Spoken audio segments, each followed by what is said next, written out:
Well, it's a Friday before a long weekend, and it's hard to believe that July is in the rearview mirror. It truly is. Summer goes quick. It really, really does. And August is here, and we have lots to talk about, as we always do. Thanks so much for tuning in and listening. We appreciate it very much. A programming note, we will not be around on Monday. It is Natal Day, of course. That means that we have the day off, so a break on Monday for us and a long weekend. I'd like to thank Vanessa Vandeness on the other side of the glass, the control boards, doing a fine job as always. We'll open the phone lines as we do each and every day, today between 11 and 12. And something that I was chatting with Steve Murphy about yesterday, who was here in studio. Always enjoy our chats with my chat with Steve Murphy. Always good conversation. But we talked about, and he brought up the fact that things are very difficult for, in particular, the younger generation in this day and age, and talked about the things that we take for granted. Meaning, I'm not a baby boomer, but in the shadows of the baby boomer, people of my generation and the boomers, I suppose, and perhaps a bit younger, had more opportunities and more expectation and realistic expectation of achieving certain things like home ownership and a good job and potentially a pension and savings and all that stuff, and being able to raise a family and not being rich, but certainly being able to have those opportunities. So I thought I would ask you what your thoughts are on that. Are things truly worse than they used to be, or more difficult than they used to be for young people, for the younger generation? Or is it always the perception that things were better off in the past? I can remember being much younger, and people talking about the good old days. Are we always kind of romantically thinking about the good old days and the way things once were, or is the reality that things were always probably a struggle, and there are opportunities now, and always were opportunities for those who want to take advantage of the opportunities? So that's something that I wanted to ask you about. What are your thoughts on that? Are things truly more difficult now than they used to be? And do we always tend to find something to complain about societally and individually? Is it just human nature? Are there still opportunities for people if you're willing to do what is necessary? Or is the hill to prosperity truly too steep and out of reach? No realistic hope to achieve the dream. And want to get your thoughts on it, and perhaps hear from some younger people today. Not that we don't want everybody to call, of all ages, of course. It's open to everybody, but perhaps some younger people can weigh in on this. What are your thoughts on this? And what needs to happen to reverse the trend? Political change? Economic upheaval? Those benefiting won't initiate the change. That is I think, rings true always. Those who are prospering and those who are achieving, or those who are benefiting from the current situation, generally aren't the ones who are going to make the change. And then we look at our politicians. Look south of the border. Donald Trump, 79 years old. Mark Carney, 60 years old. Andy Fillmore, the mayor of HRM, 59 years old. I mean, we're not exactly talking about people in the younger generations here. So is it naive to think that change is going to come from the political class, or the economic class for that matter? What will initiate change? And do we desperately need young people in leadership roles and in political roles? Just some thoughts. I've got some other things, of course, that we can talk about, including the fact that the U.S. President Donald Trump has made the decision to move forward with increased tariffs on Canadian exports stateside, excluding those covered under the current Canada-U.S.-Mexico agreement, CUSMA. Has Mark Carney failed to deliver? And would it be impossible for anybody, anyway, regardless who they are, to deal with Trump and get a deal done? Because look, if Trump is intent on not getting a deal done, then that is what's going to happen, or not, and that is the case. So is Trump just absolutely impossible to deal with? And has your opinion of the United States been irreparably harmed as a result of Donald Trump and what's happened south of the border, or do you care? Again, some other things that you can talk about, and of course, what's going on politically here in HRM, you can talk about. We've discussed that a lot. And a reminder, of course, Andy Fillmore will be in studio here on Thursday from 10 until 11, taking your calls and your questions. So look forward to that. So again, thanks so much for tuning in and listening, folks. We very, very much appreciate it. All right, I saw this story on the CBC website. The headline, Acadians in Shettycamp area a step closer to getting a new provincial riding. Electoral Boundaries Commission presents public options that would cut down Inverness constituency. Joining us to talk about this is Jules Chiasson, Director General of the Fédération Acadienne de la Nouvelle-Écosse in Halifax. Jules, thanks for joining the show. We appreciate your time. Thanks for asking me, Todd. All right, and it's officially August. That means today marks the start of the second annual Acadian Heritage Month as well. So that's something worth noting for sure, right? It is, yeah. It is the second edition of the Heritage Acadian Month, and it was quite well celebrated yesterday. A nice ceremony here in Shettycamp with the Premier and with the Minister of Acadian Affairs, and there were several other MLAs and ministers that were present at the ceremony. So no, it was a good takeoff for the month. Why is it important to recognize the Acadian heritage in Nova Scotia? I think that the Acadians have been here for 400 years in Nova Scotia.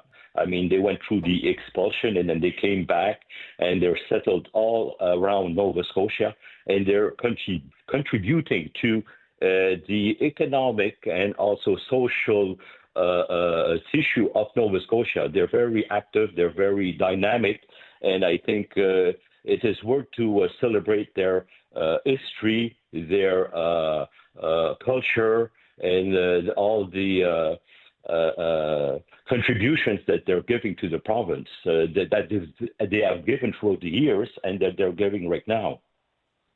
I'm from New Brunswick, of course, and New Brunswick is I think it's 50-50 when it comes to language, and certainly Acadians it's the only officially bilingual province. And quite a stark difference when it comes to, I suppose, the Acadian footprint politically and socially, New Brunswick and Nova Scotia. Why is that? Is it geography? Is it population? Why is there? And is there a big difference between the two provinces, in your opinion? There certainly is, Todd. I mean, they're representing in New Brunswick. There's over 30% Acadian and Francophone community in New Brunswick, and you have an official bilingual province. In Nova Scotia, we're only about 3 to 4% of the population of Nova Scotia. So we don't have the impact that they do have in New Brunswick. Mind you that there are 10% of the population of Nova Scotia now, according to the last census, that are bilingual, French and English. There's more and more even Anglophones who are learning French through the French immersion programs. So the French language is being more popular than it has ever been in Nova Scotia. And the Acadian communities, there are 12 Acadian communities across Nova Scotia that are very dynamic, that are very vibrant, and that are contributing, like I said, to the social tissue of the province. All right, let's talk about the CBC story. Nova Scotia's Electoral Boundaries Commission considering creating a new constituency in Shettycamp area. If approved by the government, it would become the fourth protected Acadian riding in the province. So the Electoral Boundaries Commission can only offer recommendation. The government has the final say, correct? Yeah, you're right. Absolutely. Okay, so what are the fundamental key arguments, or why is this needed? Well, to start with is that we're looking here at effective representation compared to equal representation to the Legislative Assembly. And the effective representation has been recognized for Clare, Argyll, Richmond, and even in Preston for the African Nova Scotian. But when the Commission did its work in 2019, they neglected considering Shettycamp as an Acadian community that who needed effective representation. And just to tell you that it's been over 100 years since there was an Acadian or Francophone representation in the Assembly Legislative for Shedikan. So for over 100 years, there hasn't been an Acadian or Francophone representation for the community of Shedikan. It has been neglected, and I believe that it's time to correct this situation. Okay, is there is there pushback from people? I mean, obviously, if you create a riding, you're going to be taking away from some areas. Is there pushback here? My reading, but I mean, you would have to check that. But even according to the paper, the Inverness Orand, which wrote an editorial after the decision of the judge, was very favorable of having another riding for the Acadian and Shedikamp area. It would mean two voices in the county of Inverness for the area. And it would be sort of a voice to protect the history, protect the culture, protect the heritage of the Acadian community. And also on the economic side, let me bring up that Shedikamp was a very, very prosperous community between the 50s and the 80s. We had an hospital with 40 beds, an operating room. We had 40 to 50 good jobs working at the hospital, in the hospital. And then in 2099, they closed the hospital, replaced it by a medical clinic, and they built a new hospital in Inverness where you don't have any French services. And also at that time, the fishing industry was very, very prosperous. I knew that in 1992, with the cod moratorium, the fishing industry has gone down. But we had a fish plant where we had 200 to 250 people working at that fish plant, and we had 2 or 3 other fishing processing plants. So Shedikamp was very, very prosperous. And at that time, we had 3 hardware stores, 6 garage, a store for women clothing, men clothing. There were many, many business. And throughout the years, we lost all that. We lost over 400 jobs. So you're talking about the younger generation. The younger generation has left Shedikamp because of the jobs that we've lost. And I think if we had effective representation at the Assembly Legislative, I'm not saying that we would have saved everything, but at least some part of those economic benefits that we had at that time would still be here. And probably we would have more younger people that would have stayed with their family and with the community. So I think it's time to give justice to Shedikamp for the injustice that has been done throughout the years. All right. So and changing the boundary and having representation would fix some of that. You're saying not all of it, but some of it. Yeah, I think it would. I think, it's never guaranteed that you would have an Acadian or Francophone representative, but you'd have a better chance if the boundaries were where you'd have a larger Acadian and Francophone population in the riding. So you'd have a better chance to have effective representation. And I think if you have another voice at the Assembly Legislative and working in the government of Nova Scotia, of the province, you'd have a better chance to keep the industries and build more industries that we used to have and that we have lost. Okay, Jules, I appreciate your time. Thanks for doing this, and enjoy the month, which is Acadian Heritage Month. Thanks for doing this. We'll talk again. Okay, thank you very much, Todd, and have a nice day. All right, take care. Jules Chiasson, Director General of the Fédération Acadienne de la Nouvelle-Écosse in Halifax. Hundreds of CBC managers, directors, and producers paid 6 figures. We'll talk about this when we come back.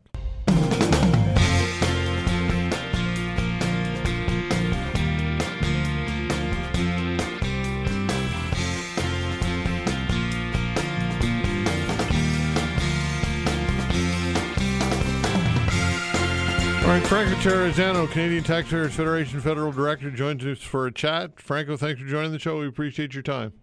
Hey, happy Friday, Todd. Thanks for having me on. Indeed, happy Friday indeed. So you read your release on the CBC, and it's eye-popping to say the least. Hundreds of CBC managers, directors, and producers paid six figures. We're talking a long list, including managers, 180 employees, senior manager, 277, director, 124.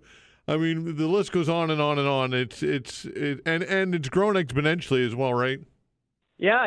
Look, I mean, these records, which we obtained from the CBC, 65 pages long, and it really shows, how bloated even CBC's bureaucracy is, right? Like, clearly there's areas that the CBC can find some savings as the government undergoes this spending review. I mean, what the records showed me is that you essentially have an entire circus tent full of bureaucrats for every one acrobat, right? You mentioned some of the numbers. I'll just repeat them here because they are eye-popping. 180 managers, 277 senior managers, 124 directors, 106 senior directors, 28 executive directors, 493 producers. You have 130 advisors, 81 analysts, 80 project leads, 30 lead architects, among many others, being paid more than $100,000 a year. So it shows it's bloated, right? Shows there's places to find savings. The CBC is pretty much what you'd expect a news station to look like if it were run by the government. I would think the TV side would be the biggest take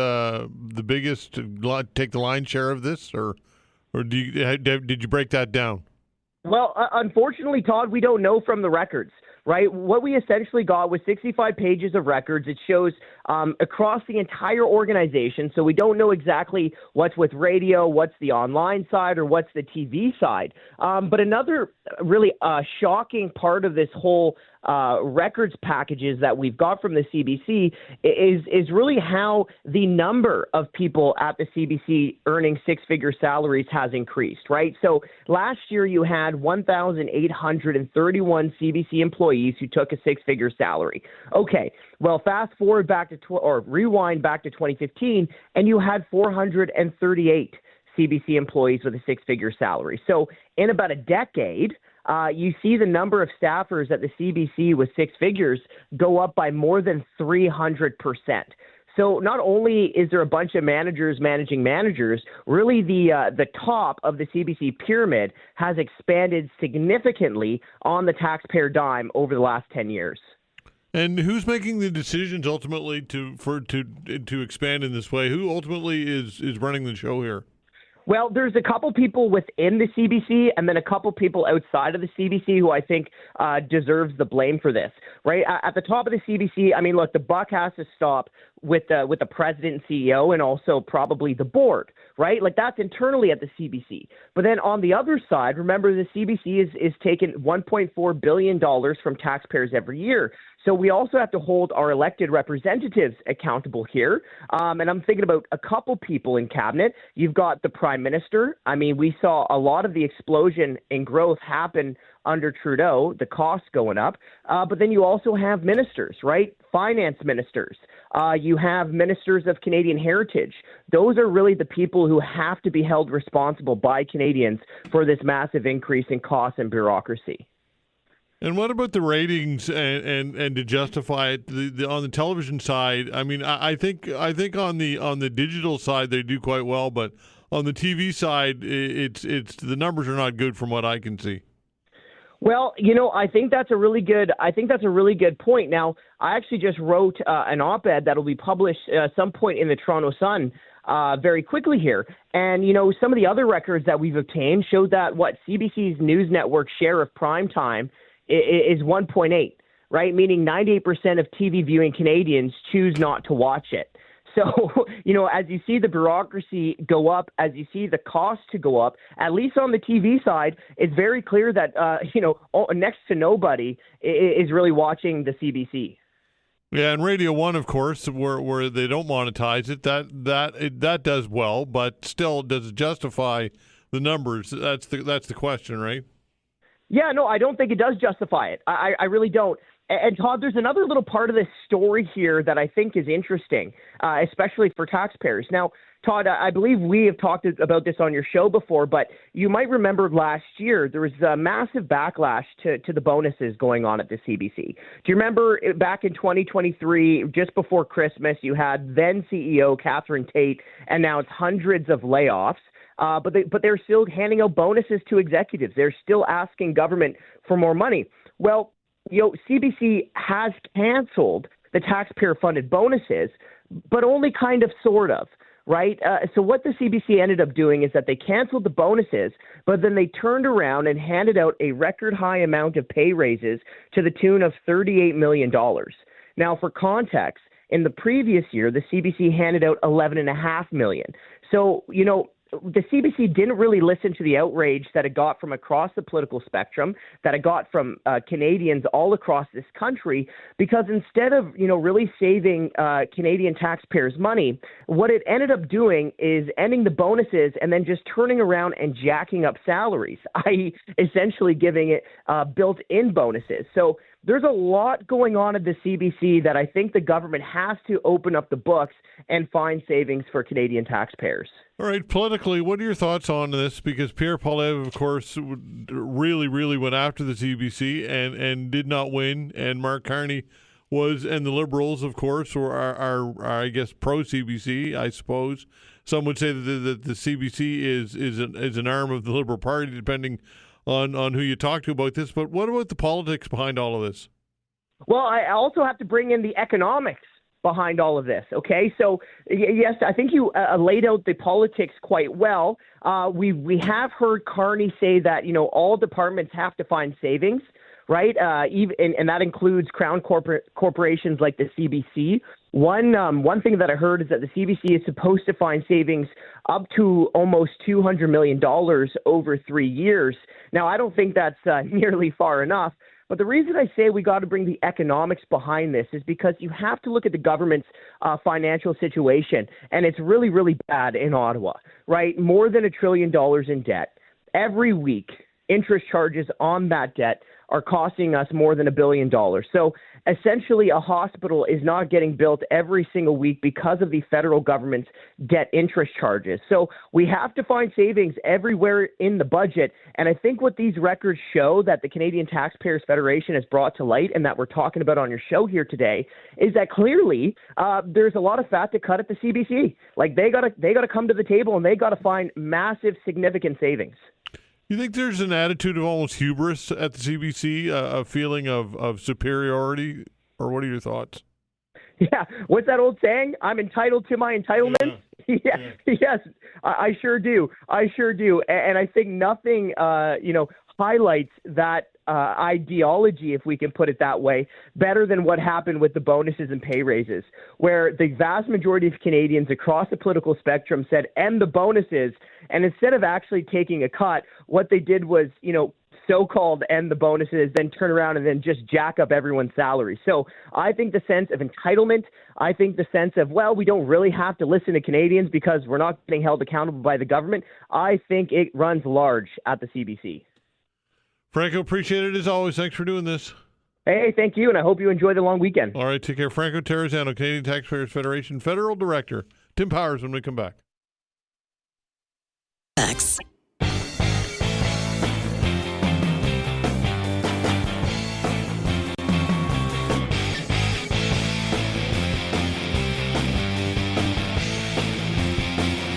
All right, joining us for our weekly chat is Tim Powers, Summa Strategies, Abacus Data, friend of the show. Tim Powers, what's going on these days, man? How are you?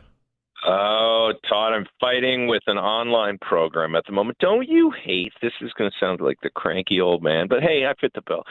So many things are apps and codes and changing, and you got to constantly change them. I'm in a fight with a pay solution company right now, another service provider, Todd. That's why it's good to talk to you, so I don't have to fight about 6-digit codes, and you got a triple verification process. Lord God, it was an easier world, Todd, when we were kids. That's true. So to that, that's interesting that you bring that up because I was gonna chat about that later on in the show. Do you think that things truly are more difficult now, Tim, for a younger generation in particular than we had it, or have things always been a challenge, and do we always seem to be feeling as though times are tough? Is that kind of the norm? What are your thoughts societally on that bigger question? I think in some ways they are a little tougher, right? I mean, just go to housing, right? You and I, when we were in our 20s, had the opportunity, at least from an affordability perspective, to consider buying a house and having more financial independence. In most places, that's harder to do now unless you've got some parental or other backing. I think, we probably had an easier, well, I don't say this, the opportunities were tough depending where you grew up. Like in Newfoundland in the mid-90s, it was tough because the cod fishery closed and all of that was very difficult. I think there are aspects that are a little tougher. That said, I think I think it's probably a balance is my answer to your question today. Yeah, but I suppose where there are limitations, there are also opportunities. But you talk about the online sphere, and that is an opportunity. But my gosh, the noise online, as you know, is just unbelievably difficult to cut through. Right, that's the challenge there. Yeah, and there's so much nonsense out there and stuff that influences kids. And I was talking to a guy yesterday on radio about boredom, right? We were well acquainted with it. I think there are more mental health challenges and the like because of technological opportunities for kids. You look at them at phones when they're young and they're like, and I fight my son with this all the time. He's 9, be 10 in August. Just like, it's okay not to have a screen in front of your face, but when he looks at all of us, we have a screen in front of our face. So those challenges are different. Just being comfortable with yourself without constant stimulation, that stuff we didn't have to deal with that, Todd. Yeah, YouTube or Australia recently is banning YouTube for youth under 16, and they've done so across the board with TikTok and other social media platforms. What are your thoughts on government banning social media for kids? Well, I don't know if you ever really could, right? I mean, I think that's more a parental decision. I think parents should be the arbitrators of a lot of that. I mean, government could do a better job maybe of regulating some of the things they can in terms of content that are out there, but I think choice should rest with parents and or guardians because there are some values in some of the things that are there. I mean, I get interesting questions from my son watching different little YouTube things about history and science that I'm okay with. Other times I hear language that I quickly have to stamp out. So I think, government doesn't need to overreach, but if there's a lot of vile stuff out there that they can somehow regulate, because that's the thing, then maybe there's a role there for them. But it's hard to justify, I think, the amount of attention that we spend and what we spend time on, like this Coldplay whatever. Yeah. That story. I mean, my gosh. I mean, it is ubiquitous, relentless. It's everywhere. Everybody's trying to squeeze every little bit of interest out of it that they can. And I suppose I'm doing it now by bringing it up with you. But it just speaks to me, or seems to me that people are obsessed with these types of things, and I just don't know how much value or what the point is.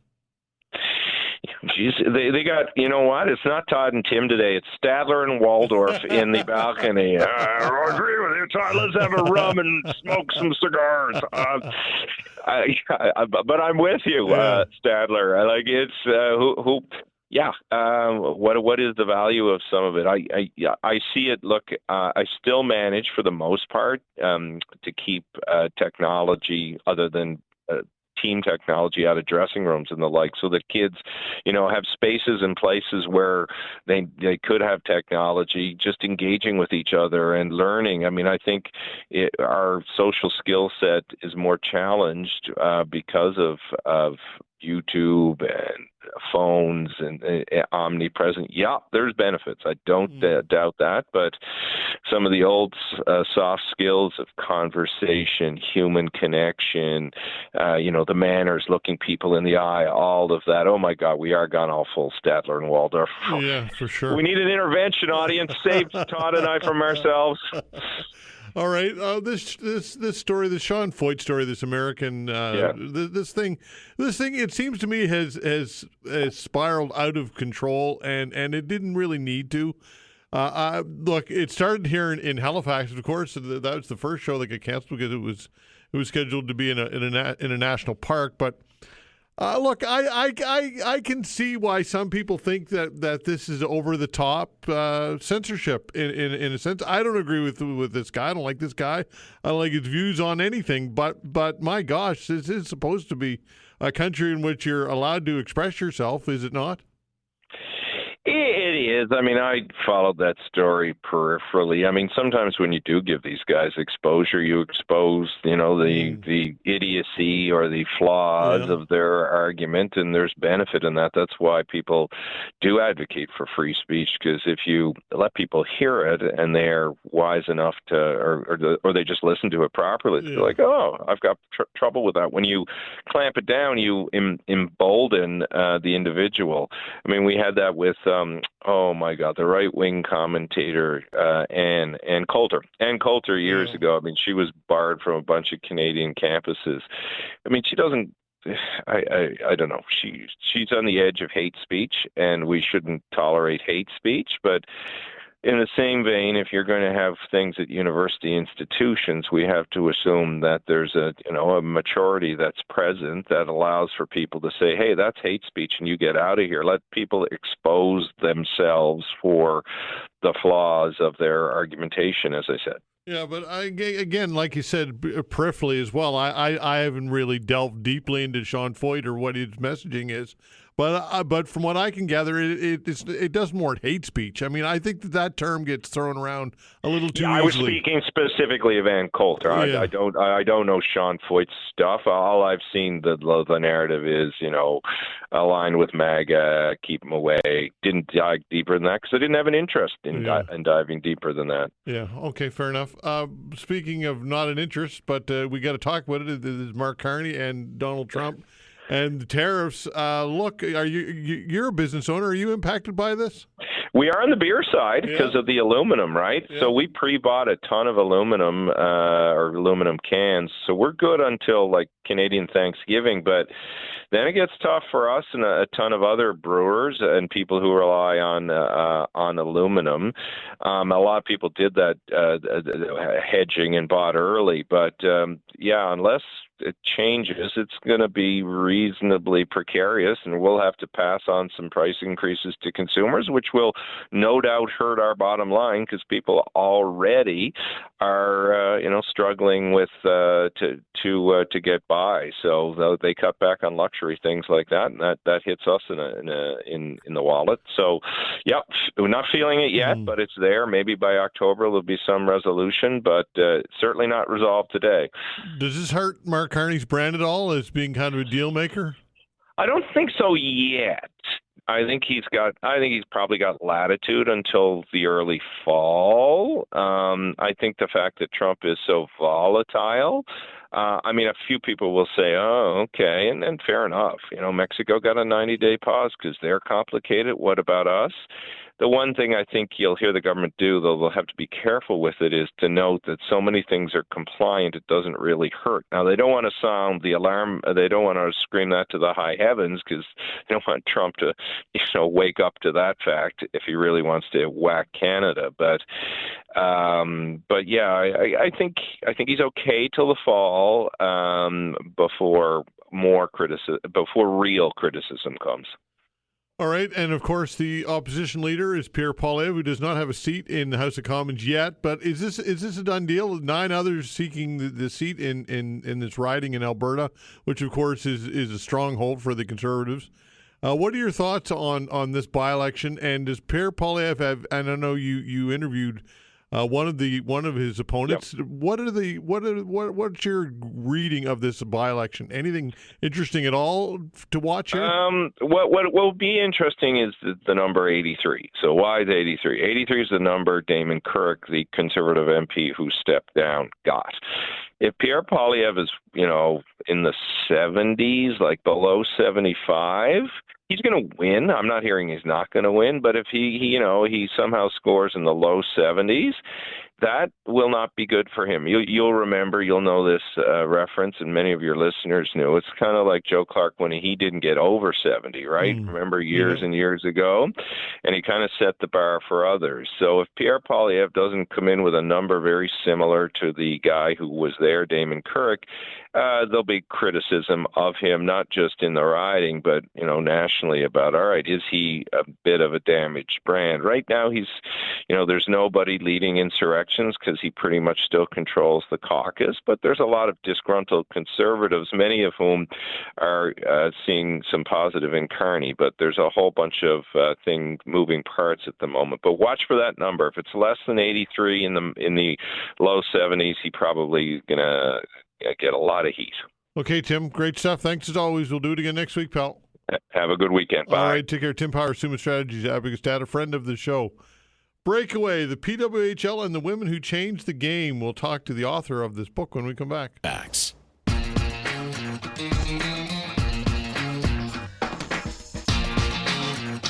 Karissa Donkin writes about women's hockey in the PWHL for CBC Sports and has worked in newspapers and broadcasting for more than a decade. In Breakaway, Donkin tells the story of the players' efforts to create the PWHL. Joining us to talk about all this is Karissa Donkin. Karissa, thanks for joining the show. We appreciate your time, of course. Yeah, thanks for having me so much. Appreciate it. All right, indeed. So let everybody know about Breakaway, the PWHL and the women who changed the game, first off. Yeah, so essentially it as you said, it follows the efforts of the players to create the league that we now know as the PWHL. So it kind of goes back into the history of women's hockey and why women's labor in this sport hasn't always been valued the same as men's labor, and then follows along with the players' efforts. So a few years ago, we saw another Canadian league fold, and then we saw a number of players from the Canadian and the American team sort of band together and just say, we're not going to play in a professional league until we can be compensated adequately. So they formed what was called the PWHPA. So it was essentially a players union, but they didn't have an employer yet. And then they worked together to create what we now know as the PWHL, which launched last year. And then the book also follows along with the first season of it. So it kind of just takes you through the journey of, what these women have had to go through to get to kind of where we are now. Why is it an important story that you want people to know about? I think it's important just because, first of all, we have to know where we came from to understand where we are today, right? And we've seen a lot of success for the PWHL. We've seen a huge growth in women's sports, but it hasn't always been that way for these women. For a long time, they didn't make anything playing professional women's hockey. Even the very best players didn't make a salary to play hockey. And so I think it's really important for people to understand where we've been, number one. And number two, I think so many of the women in the game are really interesting people. And so it was really great to be able to dig a bit deeper into their stories and really take people inside the creation of the league and also inside the first season. So it follows along with the Montreal team in the PWHL throughout their first season and all of their ups and downs, and you get to know some of the players. And so for me personally as well, Todd, I've always loved women's hockey, even before I covered it professionally. And it's a book that I always wanted to read, but just never existed. All right, tell us about some of the real. What were some of the biggest barriers to making this all become reality? Yeah, number one, I have to applaud my publisher for taking a chance in the book, because when I pitched it, I was pitching a book about a league that did not exist yet. So as you can imagine, I got a lot of no's, from other folks along the way. And, Goose Lane really believed in this. And so I really appreciate that. When I'm in the pitching stage of the book, I'm pitching about the Montreal team and you're guessing who's going to be on that team and you're trying to give them a sense of what the stories are going to be. So I think that's really been it, is there just haven't been a lot of books about women's hockey.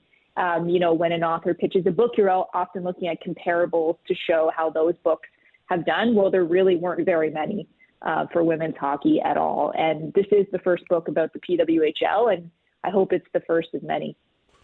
All right, and as far as the league, how things have gone so far, I think that they've gone as well as realistically could be expected. I think really done well, the league so far?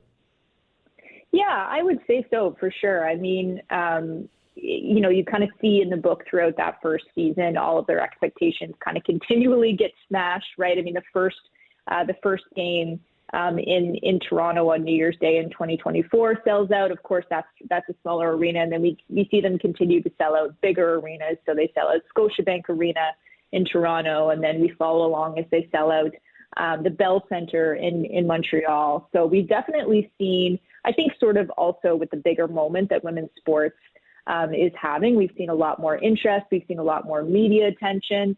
And I also think the PWHL has done a good job of telling the players' stories just so you can get a better sense of who these people are. So I think it's gone pretty well. It does also talk about there continue to be challenges. I mean, there aren't many people who can cover the PWHL as a full-time job. That continues to be a problem. These women still aren't making millions of dollars. They're not making NHL player money. And on the lower end, they're making, we're talking about $50,000 a year, which is not a whole lot to live in a big city. So there's still lots to be done and lots of growth to be had, but I think it's better than anybody could have imagined at this point. Okay, ultimately, like anything, though, it's a numbers game, and it's going to come down to revenue, and it's going to come down to interest and people's interest. And if there's lots of interest and lots of people wanting to consume all things that PWHL, and as that goes, the revenue will come. I mean, that's kind of the nature of all sports, is it not? 100% for sure. And, the league is privately owned. All of the teams are owned by the same entity. That's the Mark Walter Group. So that's the group that also owns the majority of the LA Dodgers and just bought the Los Angeles Lakers as well. And so I think one sign in that regard, Todd, I mean, we don't have access to their detailed financials, but we did see the league expand this year. So they've added new teams. The PWHL has expanded, I should say. Has added new teams in Seattle and Vancouver. So it's now an 8-team league up from a 6-team league. And so that's a good sign. And we know that the league is hoping to expand more as time goes on. Maybe we'll even see a Halifax team at some point. Yeah, that'd be I fantastic. wouldn't be too surprised. Yeah, that'd be fantastic. It would be. Replicating what happens at the Olympics, how do you capture that lightning in a bottle? Because women's hockey is, and we know when you're winning and you're the best, that helps. And Canada and the United States are perennially always there. But what happens at the Olympics, people love. And I agree with you. When I watch women's hockey, it's like, wow, this is very entertaining. And it is. But I think the Olympics, it draws people in. How do you kind of recapture that? And can you, I guess, kind of get that lens back or a bigger lens on the game? Because it is great. Absolutely. I think it's about storytelling. I mean, historically, to your point, Todd, we would see, tons of people tune in during the Olympics, and then those same players would go play in previous leagues, oftentimes wearing the exact same gear, and then people wouldn't watch in quite the same numbers. So that has always been the problem that women's hockey has faced. I do think that is starting to change with the PWHL, and I think it's just all about storytelling, and people need to understand who are the players, what are the storylines around the league, how can I watch the games? And one thing the PWHL has done is it's made the games quite easy to watch. So I think we're definitely starting to see that, and even leading into the Olympics that we're heading into in February this year. Most of the players on Team Canada are going to come from the PWHL. So I think you're also going to see a lot of people tuning into the PWHL. As soon as the Olympics end, if people are new to women's hockey, well, guess what? You can go and watch these same players on TSN on a Wednesday night, which is cool. And in the past, that was, I think, the problem, Todd, is people just didn't know necessarily how to watch. They didn't know the storylines, and so it made it a little bit more difficult to follow. And yeah, I really think that is changing with the PWHL, and it'll be interesting to see what happens in the future. Chris, how do people get your book? Yeah, so it's going to come out on September 30th. It'll be available in any place where you buy books, and you can order it now. You can pre-order it, so it'll arrive on your doorstep on September 30th. So you can get it from your favorite local bookseller. You can order it on our Goose Lane Editions website. It's also available at Chapters and Amazon as well. All right, Karissa, and when the league kicks off, I don't have a favorite team yet in the league. I'm a Leaf fan, so I'm not going with Toronto. I want to reverse that, but I'm looking for a favorite team. Any advice? Well, you know what? Hey, I mean, there are 4 teams in Canada now, so you've got lots of teams to pick from. And I just say watch a few games and see who you like. And I think if you find a couple of players who really catch your eye, then that might be the answer. That sounds like a non-committal answer to me, Karissa. Yeah. I haven't got a favorite team. I like them all equally. Yeah. All right, sounds good. That's very diplomatic of you. Let's have you back on when the league kicks off, and perhaps New York. I think that might be. I'm a Yankee fan, so what do you think of New York? Why not? There you go. Yeah, the Sirens have a very interesting young core, so they're going to be a fun team to watch this year. Okay, Karissa, we'll have you back on. Thank you so much. Thank you. Appreciate your time. All right, take care. Karissa Donkin. The book is called The PWHL Breakaway, The PWHL and the Women Who Changed the Game, coming out in September. So look for it. Your calls when we come back. Facts.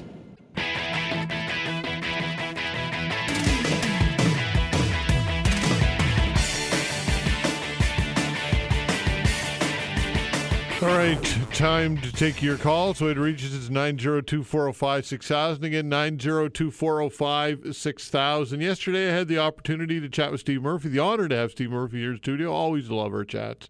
Always great. Always get lots of feedback from Steve when Steve is on. Well, one of the things that we were discussing near the end of the chat was how difficult it is for younger people, the younger generation.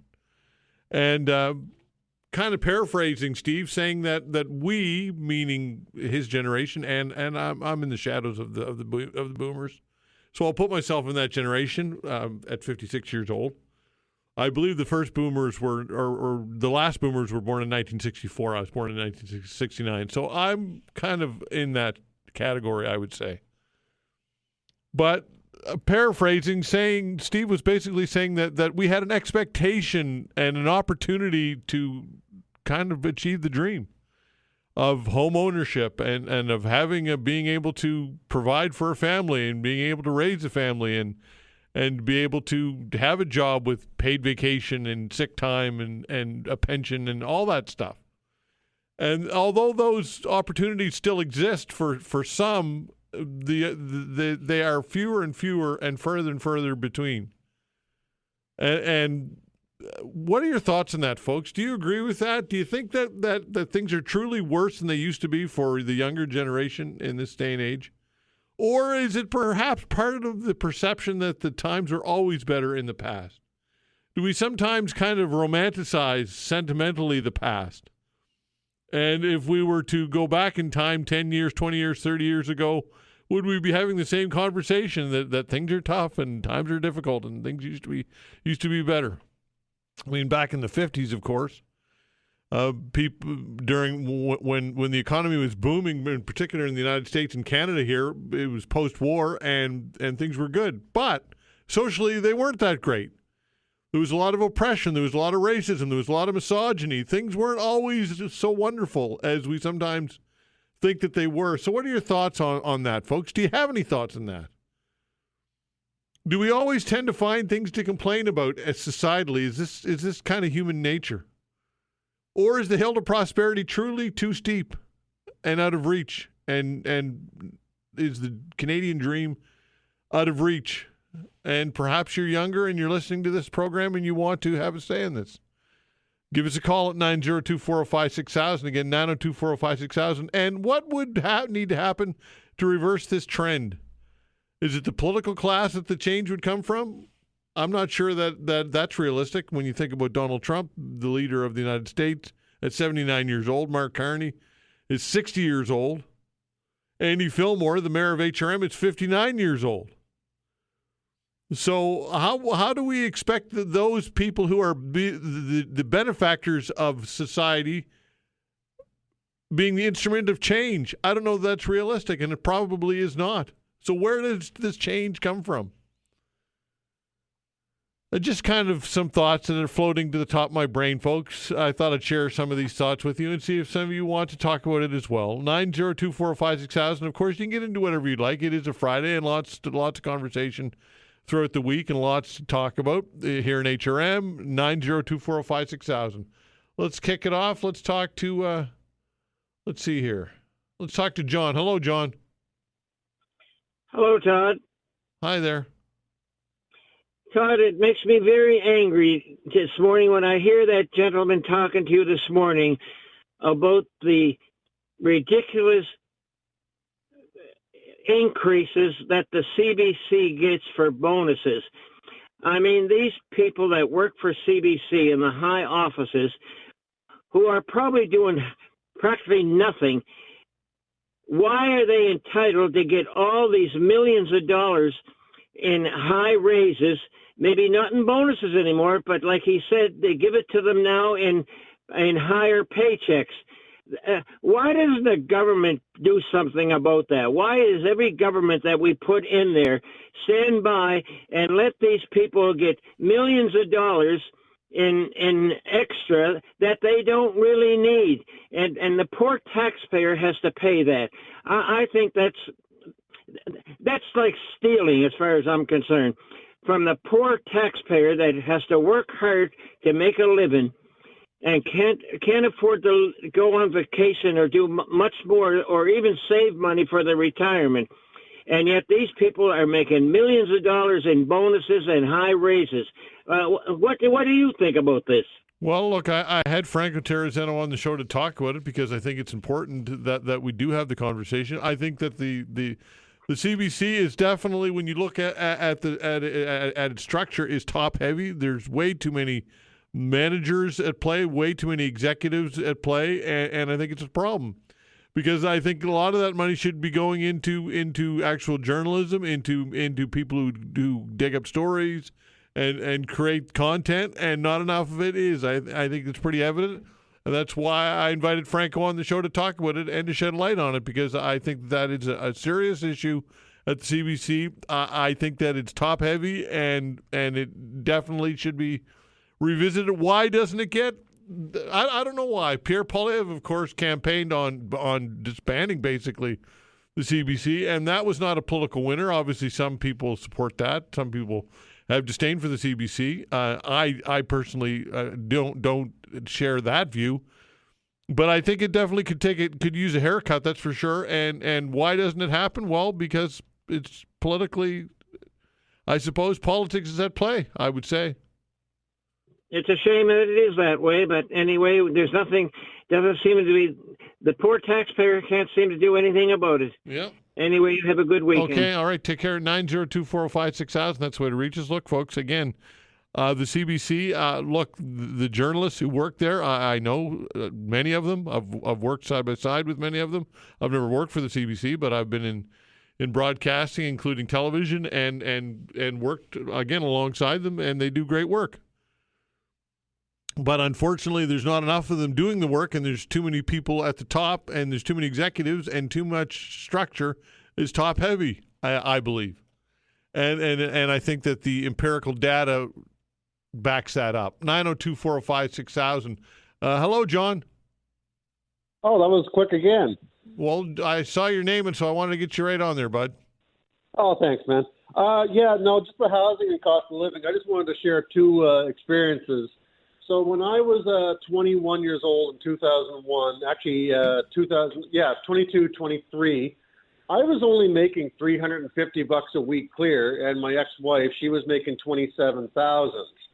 We were living in Chadwick Place in Clayton Park, and we managed to put aside out of that, after paying groceries and bills and rent, because our rent was only $500 back then, even with the cost of living low, we were able to put aside, between the two of us, $200 a week each. And within a year and a half, we saved up for a down payment on the house that we bought on Chandler Drive in Lower Sackville for $129,000 with an income property and a basement in it. Yeah, yeah. And we were able to be like homeowners off like not even having a very big income. Mm-hmm. Now, I'm 45. I'm not like young, but I'm not old.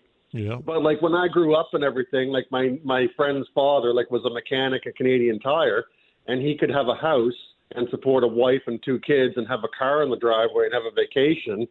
And like it was like they only needed one parent to work back then. Sure. Yeah.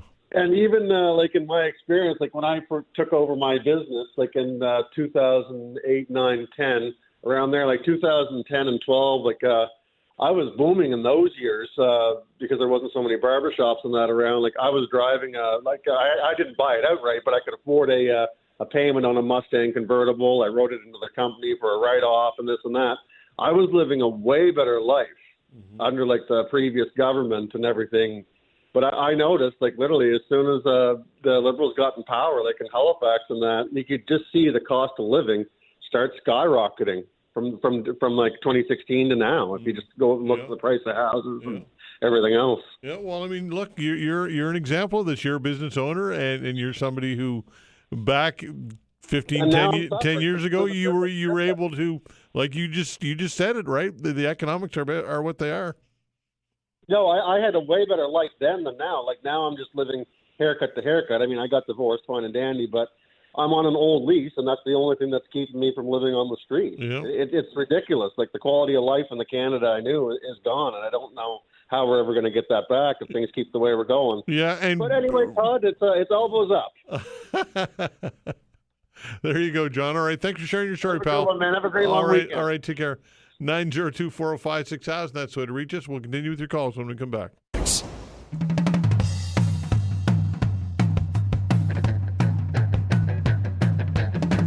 All right, taking your calls. The way to reach us is 902-405-6000. Again, 902-405-6000. Scott's giving us a call. Hello, Scott. Hi, Todd. How are you? I'm well, you? I think you need 2 weeks to possibly try and answer some of the questions you asked about the challenges facing this generation of young people. I don't know what the answers are, but like your last caller, my dad, without much of an education, high school, worked in a paper mill, and we had a home, 3 kids, went on vacation, a car, mom stayed home, and back then, of course, there wasn't a lot, but there was plenty. Now, I think kids with a university degree can't really even hope to have what those generations had. I think you're right that we idealize the past, and we all think that every generation has it harder. But based on what my situation alone, and thinking about, there's just no way that the kids today can possibly have what we had, and I don't know what the answers are, but so I say I think you need 2 weeks to try and tackle some of the questions that you just asked. Yeah, I think it's pretty evident. Like when you look at the statistics and you look at your own situation financially. Look, I can even look at my own situation. I'm married now, and my wife does quite well, and I do okay, and we are far from. I mean, fortunately, I bought a house in 2019 and got into it before the big boom. But I mean, look how people are affording a $600,000 and $700,000 mortgage. I have no idea how anybody's affording that, and then you factor in 2 vehicles and kids and sports, and I don't know how much money you'd have to make to keep that going. Like 6 figures wouldn't touch it. You would certainly have to have dual income. Yeah. Like there's just.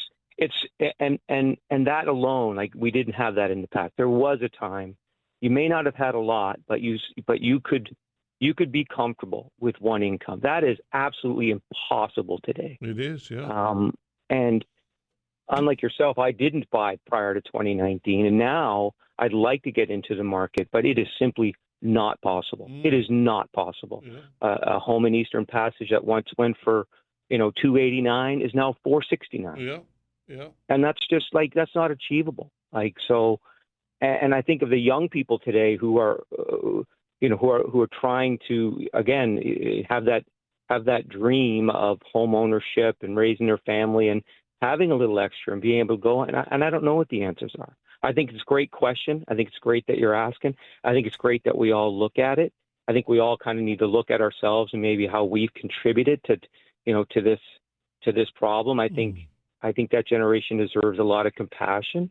I think we tend to kind of go, like you said, well, we've all got our challenges, and back in the day we had world wars, and it was a different time. And yes, there was misogyny, and there was a lot of racism, and we've come a long way to resolve that. Now I just think, I'm looking at it from just the economy perspective and the opportunities, and they're just not there. And that's with a great education or a trade. Yeah, you even look at teachers. I mean, back wasn't all that long ago. If you were a teacher, you could provide for a family and have a home and all that stuff. Now that forget it. Like you make, even if you're making $80,000 a year now, that is not. I mean, like I said, how much is a mortgage on $700,000 or $800,000 or whatever? And then right, that alone, like that, $80,000 is nothing now, and that is sad. Nothing. That is sad. Yeah. And you're right. It's nothing unless you're making in the hundreds now, 120, 130, and dual income. Yeah. If both of you were making 120, 130, you could probably have what our parents had. Yeah. But again, I just feel like they deserve a lot of compassion. I think we should all look at what we can do. I don't know what the answers are, but I think it's great that we're having the conversation, because I do think the challenges are different. They're different challenges, but as far as the economy is concerned, I understand why they are so despondent, and it's sad. It's sad for our kids, especially in Halifax, where, like I say, it's not like it was pre-COVID. If you don't have good savings and a good home now, like good luck getting into it. Yeah, and even if you do have a home, to get anything done, it's just astronomical how much it costs to get work done to a house. I mean, I'll take a roof for example.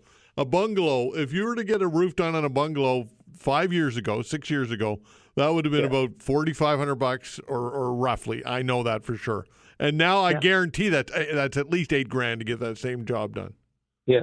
But I'd be thankful that I had, that I could at least I had a roof to do it. Yeah. But if you're living in an apartment and you're looking at, trying to get into, build some equity and buy a home, and you're looking at that $800,000 or $500,000 little semi, good luck, because you need you just got to be making a really good income. Anyway, I think it's great that you brought it up. It's great that we're having the conversation. I wish I had more in the way of answers, because I do think we need to ask the questions.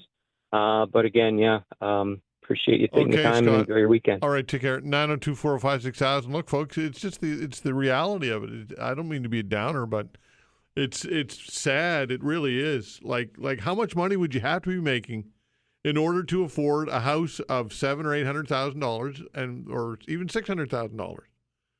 That's thousands of dollars a month for a mortgage payment. First of all, you have to come up with the down payment. Then you got to be able to $2,000 or $3,000. I don't know what it would be a month, $2,500 a month for the mortgage payment. Then you get property taxes. You got upkeep on top of that. You're going to need a vehicle. That's going to be $400 or $500 a month probably. You have insurance. I mean, $80,000 is absolutely nothing today. And look, for many of you out there who are making 35 and 40, I get it that you say, well, that's good money, but it's not what it once was. 902-405-6000. David, hello. Hi, Todd. Yeah, I just want to point out, while many of us are looking forward to the long weekend with time off and extra pay, including our mayor, councillors, premier, and other members of the legislature, Natal Day is actually not a stat holiday in this province, which means that most of the people you'll see out there serving food, pumping gas, working in retail won't be getting extra time off or any extra pay for their efforts. So, personally, I don't think that's fair. And I mean, forget buying a home or affording a place to rent. I mean, if you're a member of the underclass, you don't even get the same holidays that other people get. So, we got a lot of work to do and a long way to go, but hopefully one day we'll get there. So until we do, we'll talk again next Natal Day and also Thanksgiving, where it's the same story. Hey, David, you are certainly always vigilant when it comes to bringing this up every time, and it's true. It's a good point. Thanks for the call. Thanks, Todd. Appreciate it. All right, take care. 902-405-6000. Peter, hello. Todd, how are you? I'm well. Long weekend coming up, and everybody at a campground is not going to be able to have a campfire, even though we had rain last night. Mm-hmm. I'd like to talk about the fire ban that Tim Houston put in place yesterday. Okay. I come from a background, Todd, where I fought forest fires in the province for 29 years professionally with the Department of Natural Resources. And I'm actually here today looking at yesterday's actual fire weather forecast, the FWI, which determines on a daily basis whether you can burn or you can't burn around the province. And 40% of the province yesterday was at low or moderate. And so I'm looking at the data and I'm wondering, where did the Premier come up with the idea that it would be okay for the first time in North American history over a period of actually it's going to be 11 weeks. It's never happened before in North America, and it's never happened anywhere, particularly in Canada. That relies on the fire weather index on a daily basis to predict fire danger. And the biggest concern I have is the last time when it came to forest fires, the Premier shut down travel in the woods in the province, and then he kept that ban in place for 3 weeks while we had record-breaking rain across the province without listing it. So I'm kind of wondering, can all the campgrounds and everybody had trip planned and, sitting around even in contained fire units, one to cook a hot dog or a marshmallow? I'd like to know how the Premier justifies this. And then I'd like to know how he justified taking the fine from $237 up to $25,000 when the province has legislation in place that anybody responsible for a fire, they can be billed for the cost of the suppression. Mm-hmm. So it seems like everybody in Nova Scotia is being penalized for a little bit of reckless behavior by a few. And I also know that the province hasn't made the changes to our firefighting capabilities that need to be done to make certain that forest fires don't spread rapidly, and the same thing that happened in 2023 doesn't happen again. Well, I think that when you had that forest fire in the Tantallon area, and we know that people are all on edge out there, the political decision was made, right? I think politics played a role in that, to be honest with you, Peter. Yeah, 100%. But I guess the issue is, Todd, is how can you stop a Premier willing to do this in his tracks from doing this? Because this affects everybody in Nova Scotia. Yeah, that's true. You look at every campground, right? Everybody that had vacations planned, every kid going on vacation wants to sit around a campfire with his parents, maybe cook a hot dog and marshmallows. Yeah. And Tim Houston has just banned that. And I don't mean at 8 o'clock in the night, between 10 o'clock at night in closed, contained situations. He's just flat out done something that no one in North America has ever done before. And I'm not giving him a pass on this one. Tim needs to rescind this. And everybody listening needs to realize that when you look at the data, the system was put in place in 1970, and it's worked highly effectively. And for him to just arbitrarily make that decision, not based on the data that I'm looking at here in front of me now, it's absolutely outrageous. People need to call their MLA and say, look, you guys need to change this. I do know, though, in today's current political environment, anybody who stands up to Tim will be thrown under the bus. But look, it's worth a try. Give them a call and say, this is nonsense. This has got to come to an end. Interesting, Peter. Food for thought. Thanks for the call. Buddy. Okay. Yep. Take care. 902-405-6000. What are your thoughts on this, folks? Do you agree with what you just heard from Peter? I think you make some valid points. 902-405-6000. We'll continue with your calls when we come back.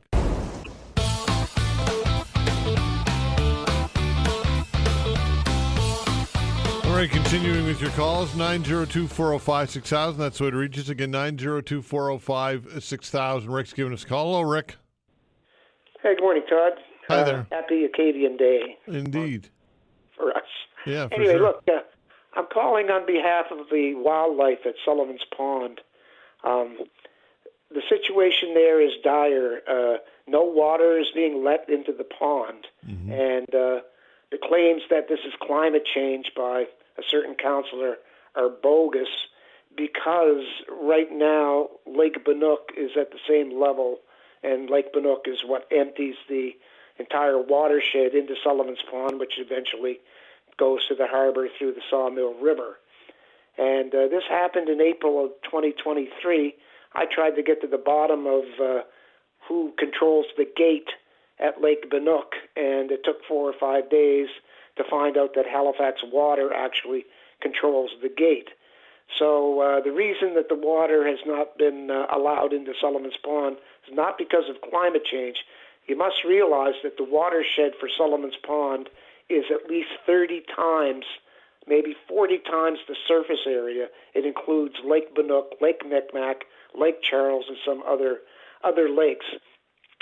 And the gate not being lowered when this kind of weather, and we get this every year, late July, early August. It's always like this.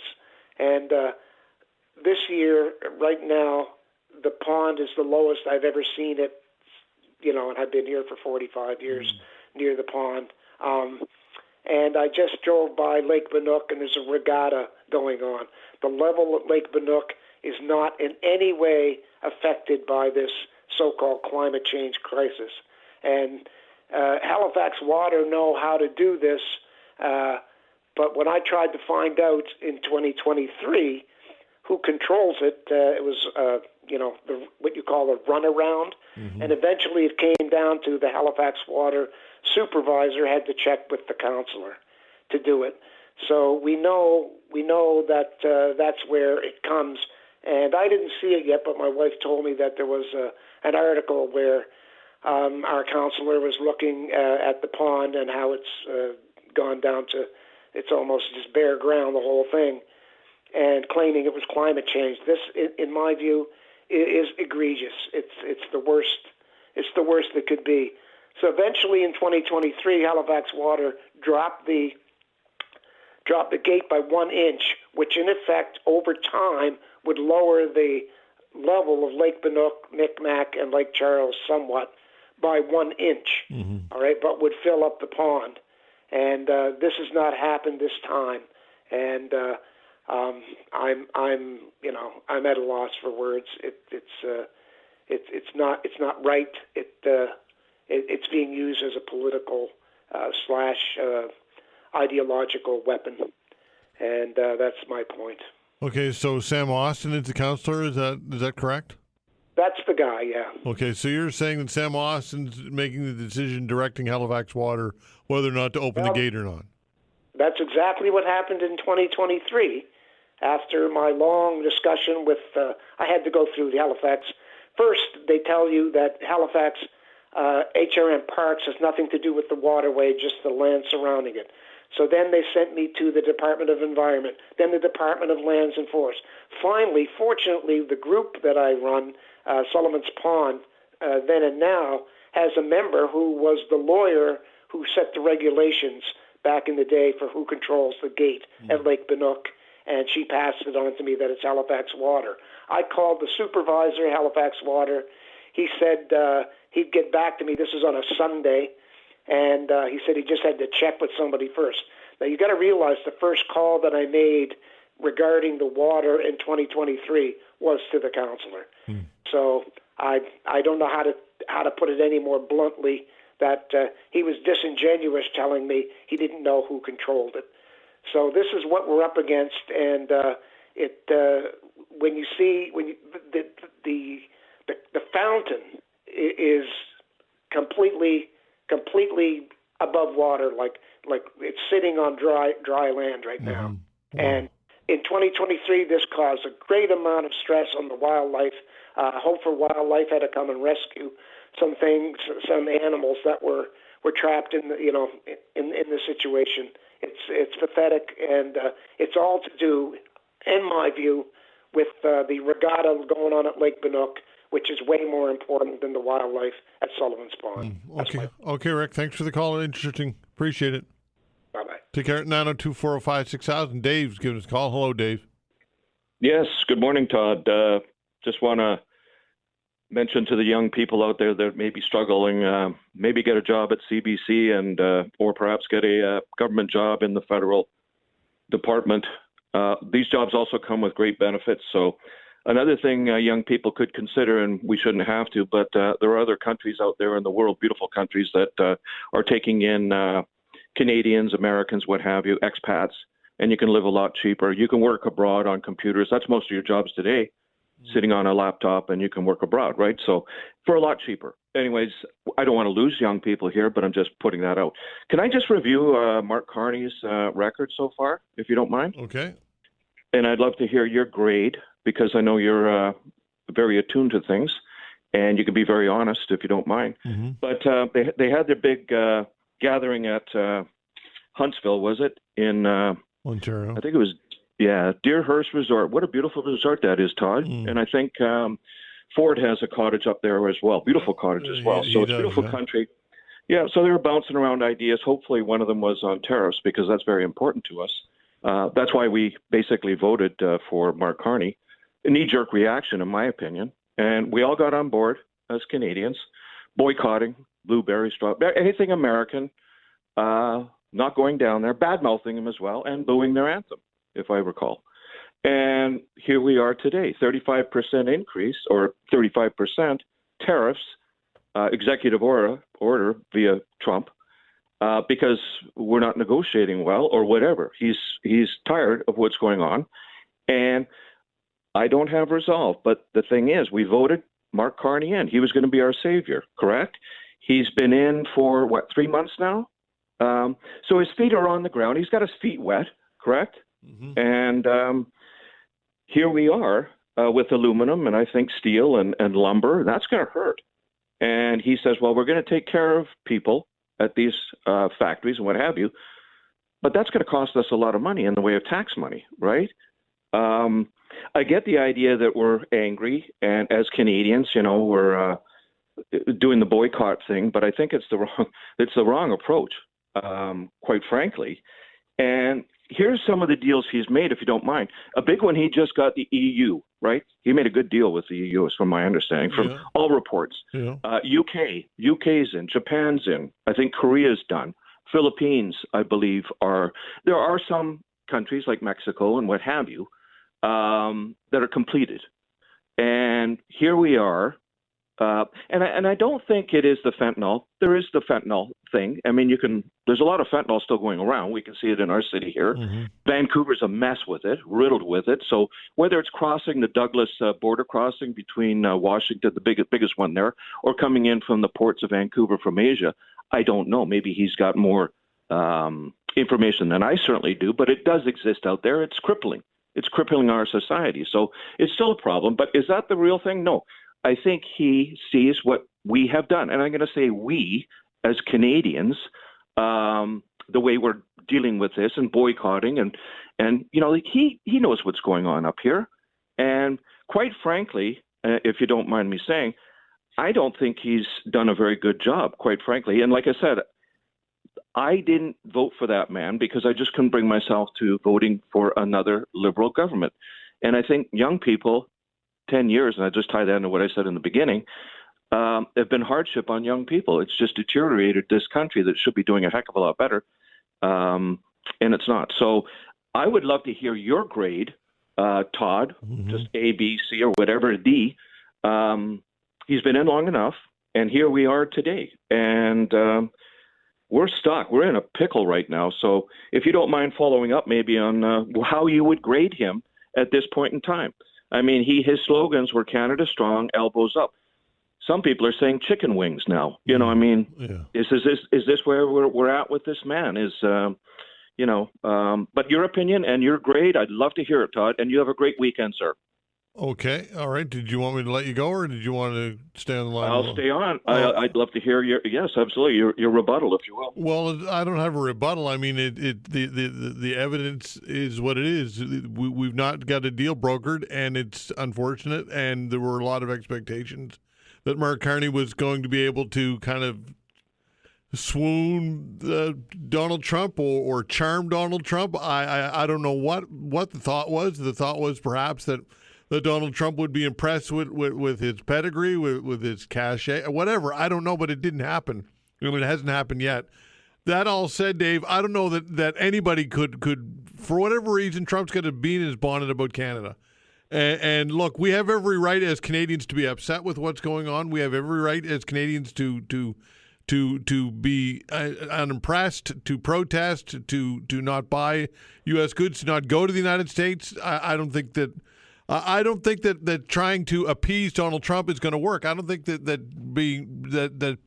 doing his bidding or trying to satisfy him is. I don't think anything's going to work with Donald Trump. I really don't.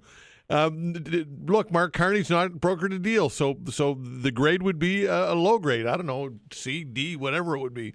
That said, I certainly don't think that Pierre Poilievre would have done any better. I really don't, Dave. In all honesty, I think Donald Trump's got a bee in his bonnet over Canada for whatever reason, and this. I think that Justin Trudeau and the Trudeau era has hurt us, and I think that Carney is living in the shadow of Justin Trudeau. I think that Trudeau was a bit of a laughingstock on the international stage, and I think that has hurt us, and I think that we're continuing to try and recover from Trudeau and perhaps Donald Trump would have responded differently to Pierre Poilievre. I don't know that. I doubt it. I really don't. I really don't think that it would make a difference, to be honest with you, Dave.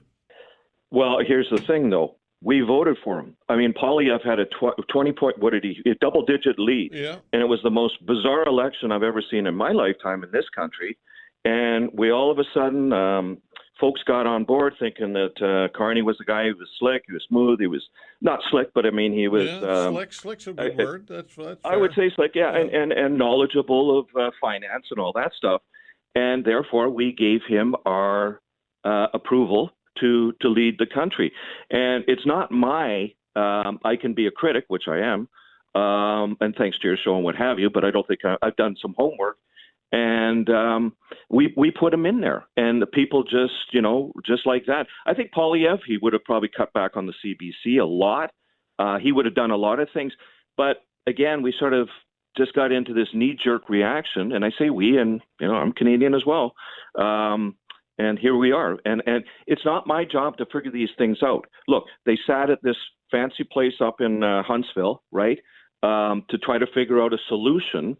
Enough brain power there, I would say. Does Trump hate Canada? I don't believe so. I don't think so. But he's certainly got the upper hand on us.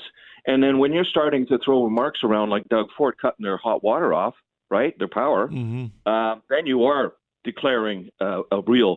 So things like that are not helping our situation.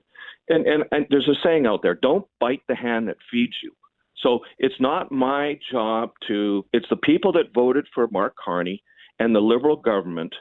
They're the ones that, we put him in.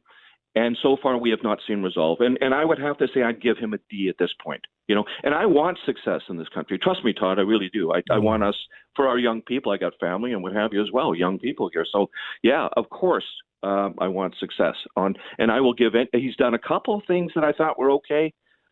Maybe he should have, instead of focusing on half price to PEI on the ferry, and which somebody's going to have to pick up that tab anyways, right? Yeah. And the Confederation Bridge, let's be honest, it's not free. Oh, what a nice thing, But he's got to go further than he's got to get business done. And we're in a little situation here, that's for sure. Okay, Dave, appreciate the call. Take care. Cheers, Todd. Have a great weekend, sir. All right, 902-405-6000. We'll continue with your calls when we come back.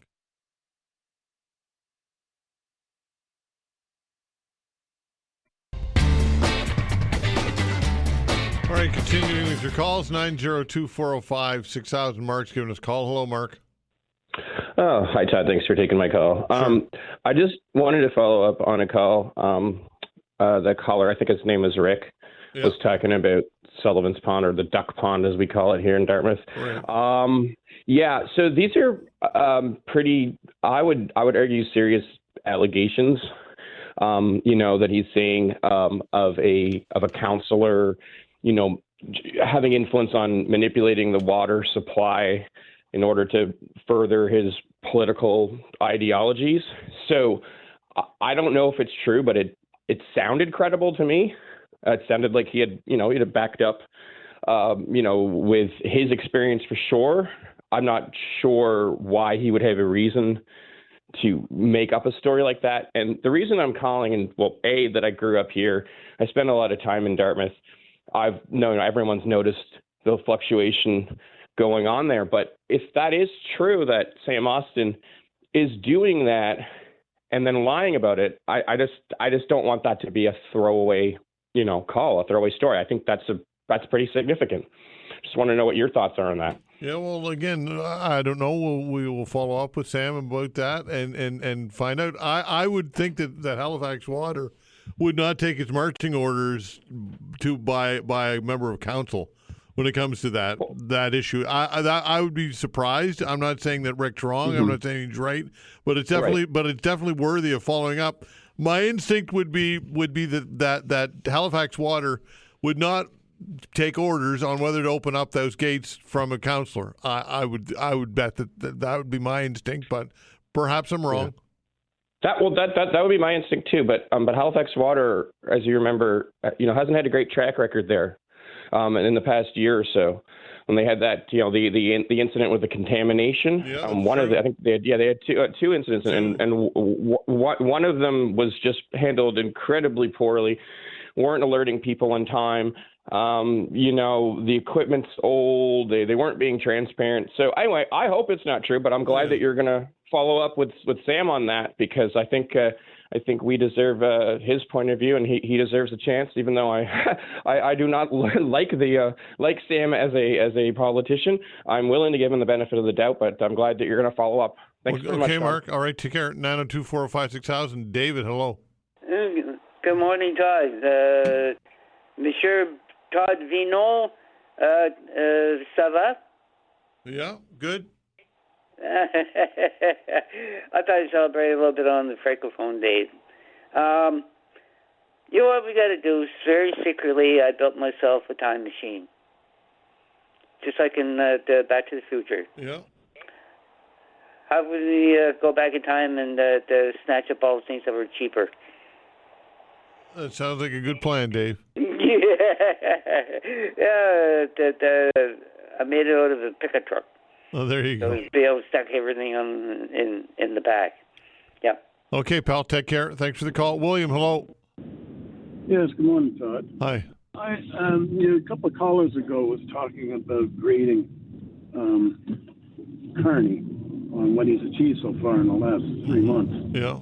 I'm only going to focus on, I think it's a little too soon to pass judgment on that, but I'm just going to focus on one thing that he said that sort of made me want to get on the phone to call, and that's this free trade thing. Kearney said that basically he's a bad deal. He's going to have a no deal than a bad deal. Yeah. And if anyone's been paying attention, I think what Trump has said is he's looking to have some kind of deal that's going to affect our agricultural sector. Okay, they want to get rid of our whatever that thing's called. That we're paying for milk, eggs, and all these other things. Supply management. Yeah, and that's what the focus of this whole deal is. So, and Trump is a phony. Okay, so he'll talk about fentanyl to hide the fact that that it's our agricultural industry that he's really interested in. Okay, so you're giving Kearney a mark. I'm just glad that he's sticking to his word. He's not going to cave in to Donald Trump. As far as where this 35% is going to be focused on, is going to be our in steel and aluminum and whatever else that it involves. And it'll affect some jobs. But, I think that what we need to do, this is just my opinion, is that we need to look at, broadening our economy. If it means making a deal for China for cars, if it means, if the Americans want to go that way, I think we need to push back. Okay? And I'm not afraid of being invaded. So, like I said, I give Kearney a passing grade, because at least he's sticking to his word. And I got to give him time to get something done. That's all I wanted to say. Okay, William, appreciate the call. Thank you. Thanks. All right, take care. Thanks for the calls, everybody. We appreciate it very much. We'll open the phone lines again on Tuesday from 11 until 12. A new report from Construction Safety Nova Scotia says many of the sector's workers are struggling with their mental health. We'll discuss this when we come back. Thanks.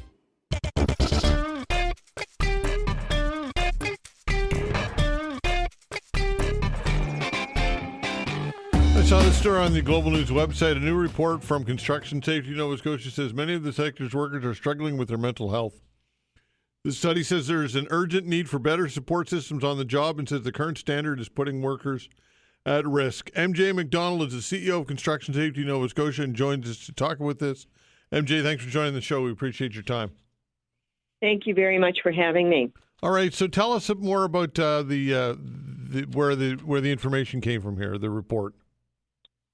Sure. So over a year ago, in light of some of the conversations we were having with our industry, we recognized that we didn't have great data specific to Nova Scotia and our industry in terms of what's going on with mental health.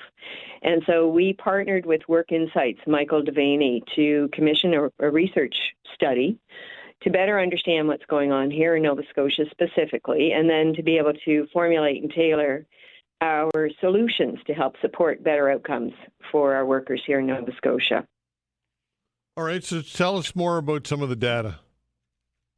Well, what we learned is that, as your intro basically alluded to, stress levels are high for construction, and it's a good news, bad news piece, because construction is booming, and we need workers to be able to work safely and productively. And so understanding that the stress of say, trying to meet deadlines and outcomes for construction projects also causes a certain amount of stress, as does working perhaps with fewer resources than you might need. And so there's a tremendous number of newcomers into the industry. We're trying to attract people from many diverse backgrounds, and all of these things are contributors to some of the findings of stress that were revealed in the research. All right, and we know that the construction industry is inherently kind of a suck it up type industry. People are it requires look. People work long hours. It's a physical job. It's mentally stressful, and there's I guess kind of a suck it up mentality that's inherent in the industry. Is that accurate or not? I think that's very accurate. I think that's a really good point. Part of the culture in construction that we are working together on shifting, quite frankly, is exactly that. The culture of, as you said, suck it up, be the tough guy. Don't talk about your feelings.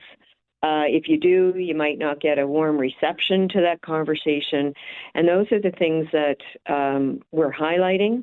Those are the things that we're working with the industry to change through training, through supports, through better awareness, and really looking to shift that culture to one of better transparency, acceptance of some of the challenges that people are facing, and equipping, employers and managers with the tools to better respond to some of those situations so that those types of things are prevented. How difficult is it to do this? I mean, it seems to me that it's quite a challenge to change a culture. Yeah, I think that's an understatement. I couldn't agree more. It is really difficult. It's a multi-year, probably multi-generational work. We are developing a lot of, as I mentioned, a lot of educational programs, a lot of awareness and promotion around this, even to the degree of, peer-to-peer type training and support. We, for instance, over the last couple of years have had a program around mental health first aid as a small example. And we started to roll that out about 2 years ago. And that equips people with skills even to identify and speak to your peer in the workplace around how are things going? How are you feeling? You don't really seem like yourself. Is there anything you wanted to chat about? Yeah, so there's a lot happening in that space. The other thing that's happening, which is going to be, I think, having a positive impact on workplace culture, is the fact that we've got new regulatory environment. So as an example, the government, the provincial government, is coming in with a new definition on harassment, which takes effect in September 1st. And we've also last year had the introduction of, through the WCB, compensable injuries, which are, a result of gradual onset psychological injuries. So you see the shift both in the legislative framework as well as in the workplace itself. And even just injuries themselves, people would be reluctant, I would think, to report injuries, whether it be a nagging injury or something that is more long term, bad back, bad knees, whatever. You don't want to be labeled, I suppose, and people are concerned about their livelihood and being open about how they're feeling physically, which of course is linked to your mental health as well, right?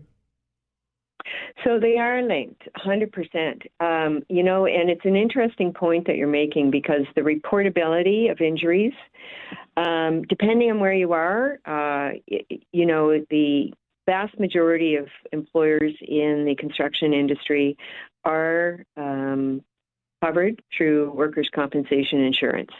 And so their injuries are compensable, so they go through that adjudication piece. We do have insurance in Nova Scotia, as we do in all jurisdictions in Canada. So where you get into not reporting, there might be a culture of trying to suppress reporting, which is not good.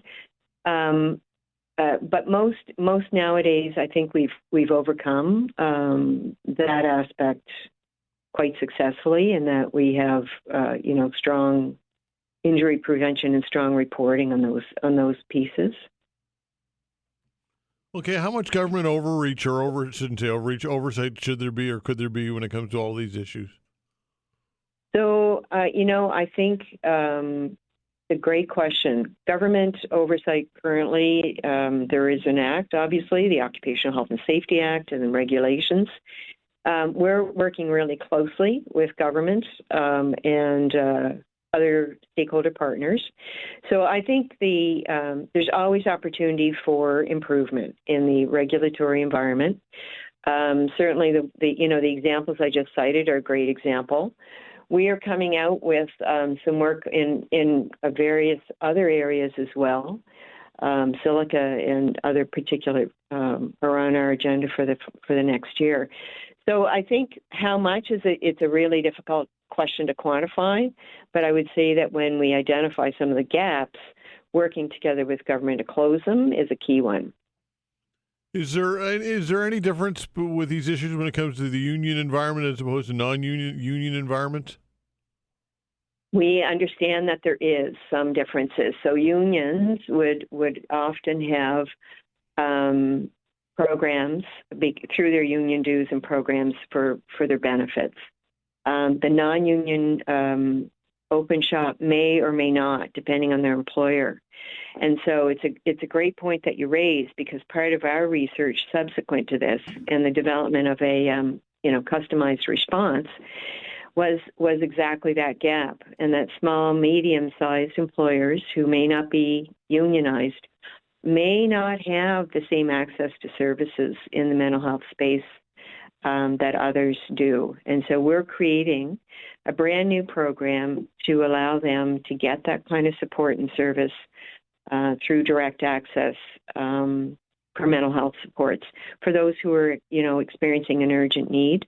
And we're doing that in partnership with Merit Nova Scotia and Green Shield. So we're launching that program in September, and it's the first of its kind in Canada, quite frankly. So we're pretty proud of it, and we're going to see how it goes, because it's going to be a brand new service offering. Yeah, for sure. And as far as construction companies go, big and small, does that impact it as well? A small shop as opposed to a large shop, or the size of the company? Yeah, it's a really good point. So absolutely, larger shops tend to have more support just by virtue of their size. They've got probably resources, from an HR and benefits perspective. They might have access to more specialty type supports and services, whereas the small, medium-sized shops may not. It's something that they may just simply not have the resources or money to bring to bear on those types of things. MJ, appreciate your time. Thanks for doing this today. Thank you very much, Todd. Really appreciate your interest. Thanks again. All right, take care. I'm MacDonald, CEO of the Construction Safety Nova Scotia. We'll take a quick break. Facts.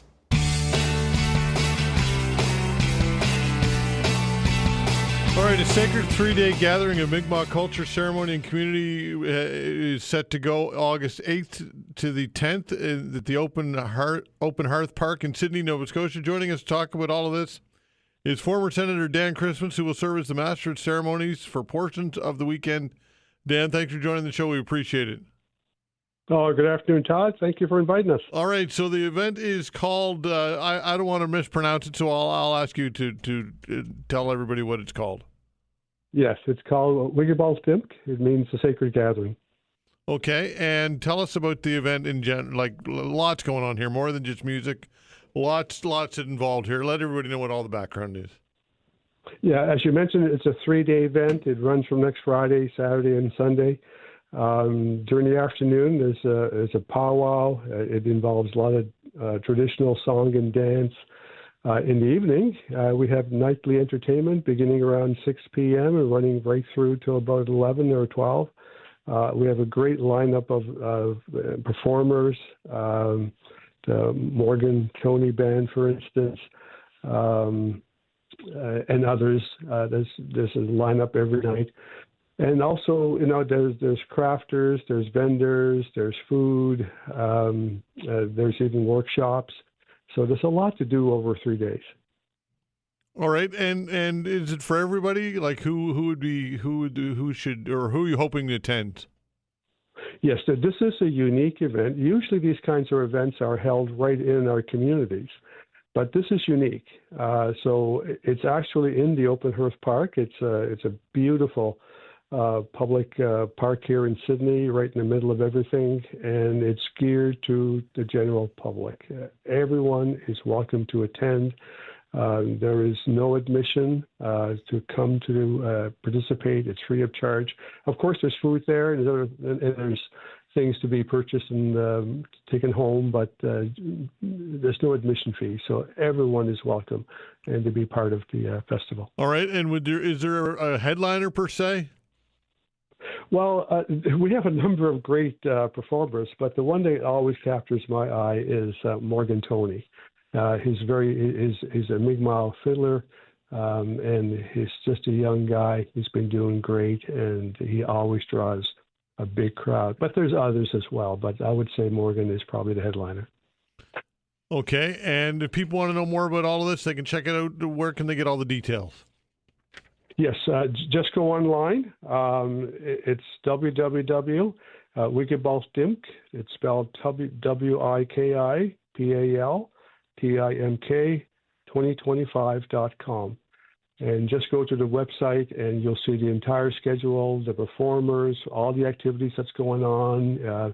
If any of our listeners are from out of town, it'll give you directions. You'll see where the Open Hearth Park is, where to find parking. So please check us out. And if you get a chance, please drop by. Okay, Dan, sounds like you got a great event coming up. Thanks for doing this today. Oh, thank you for looking after us, Todd. We appreciate it. All right, take care. That's Dan Christmas, who will serve as the master ceremonies for the event. As mentioned, goes August 8th to the 10th at the Open Hearth Park in Sydney, of course, and lots of things to do. All right, some emails and some other things as well as we head to the bottom of the hour. This one from MB says, thanks to the previous caller highlighting the low water level at the Sullivan's Pond. So unnecessary to leave the water level so low. I don't care who is responsible. I just want someone to take charge and increase the water level.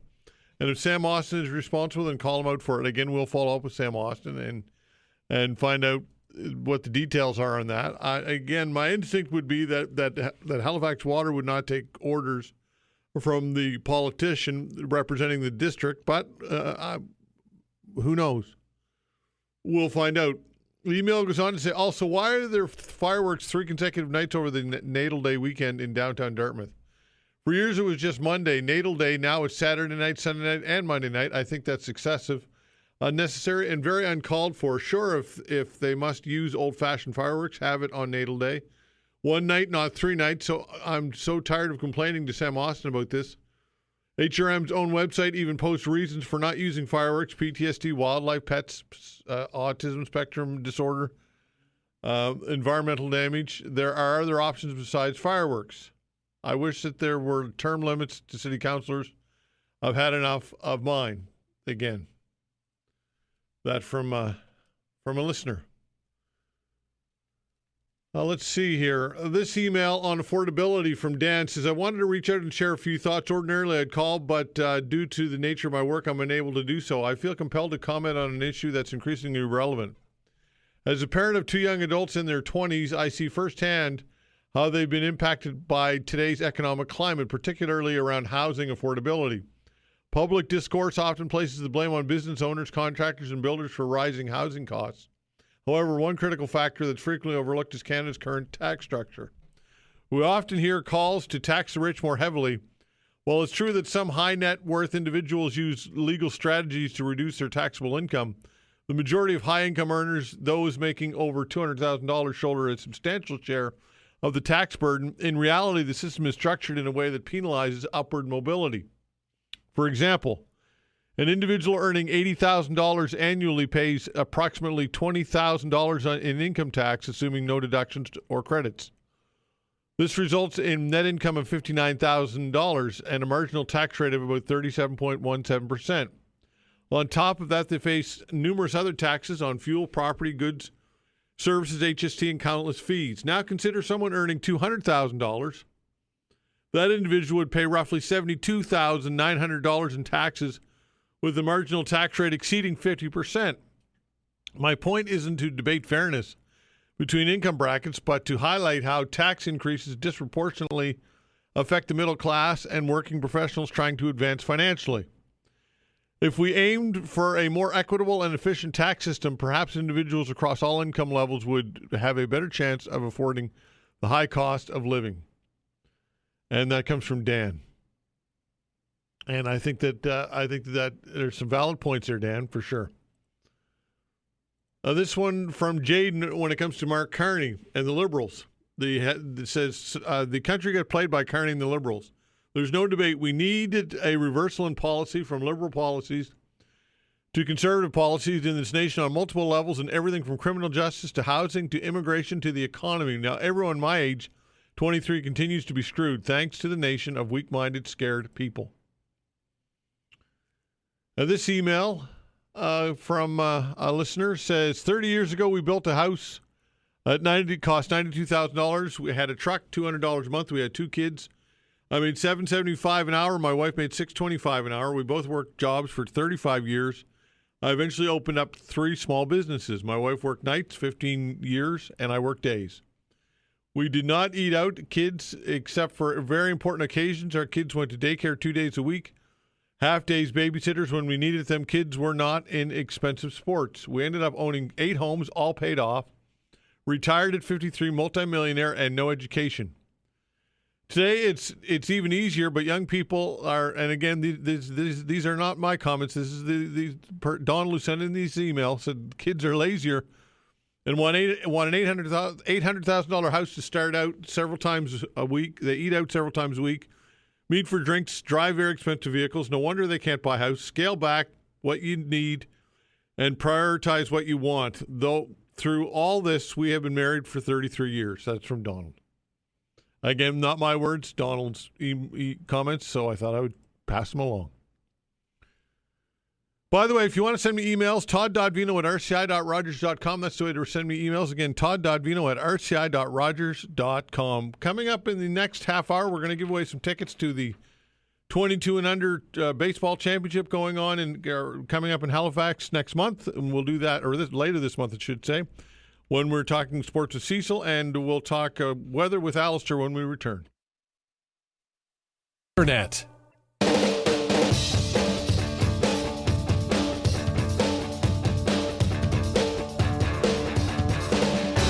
All right, it is time to chat, as you just heard, with Allister Aalders, our weather specialist. Allister, always good to see you, because that means the workday's almost over for me. Yeah, it's almost time to go home, eh? That's right. The long weekend is almost upon us. It's almost here. Hard to believe, natal day already. July is in the rearview mirror, eh? Oh, where did the month go? Really, it just seems like yesterday we were, at the Canada Day, not quite long weekend, but that, that's right. the Canada Day holiday. Time is flying. Summer is, in a way, half over when you look at it terms of going back to traditional work and school schedules in the fall. And I also noticed that once you get into August, the days get shorter, like the daylight gets shorter. It starts to become quite obvious. I've noticed, because obviously we're on the air quite early. I'm up early in the morning forecasting the weather. And especially like on a morning like today where it was really gray and rainy this morning, it was really dark. I was like, okay, I need to put the lights on to see where I'm going just around the house, because like you said, because obviously we have our longest day around, June 21st on the summer solstice. So, our summer holidays are, fall after that. So we think, oh, well, and we still obviously get a lot of daylight through July and August, but obviously we are losing that daylight. So especially in the morning and even in the evening, just, last evening, noticing how dark it was just after 9 o'clock last night, I was like, okay, summer is, it's still with us, but the days are certainly starting to get shorter. And I mean, you might like that or you might not. It just depends on if you're a fan of the weather we've been having, or if you like those cool and crisp fall days, which will be here before we know it. That's right.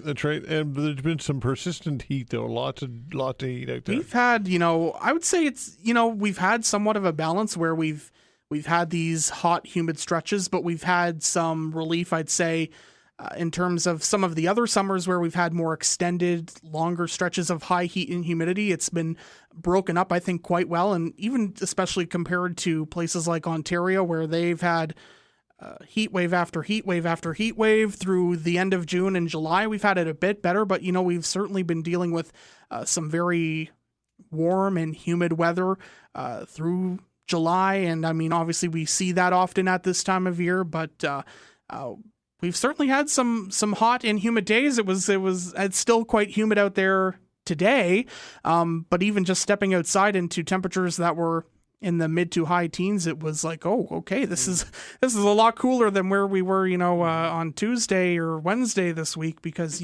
obviously it's such a dramatic shift in the temperature, right? So it's we've certainly been, I would say, it's been a pretty good summer so far in terms of, the temperature, where we've had some warm and hot weather, but hasn't been too persistent. But obviously each person is different. You either love the heat, or you can tolerate it for a bit and you don't, or you really don't like it. And obviously with some people, you run into some of the health issues where especially the humidity is really hard on the body. So that can be a challenge for some people too. So I can certainly see that viewpoint of, we have had some humid stretches of weather this month, but thankfully we've had some drier periods too. And it looks like generally we're looking at low, comfortable humidity levels as we go through at least the first week of August, which is nice.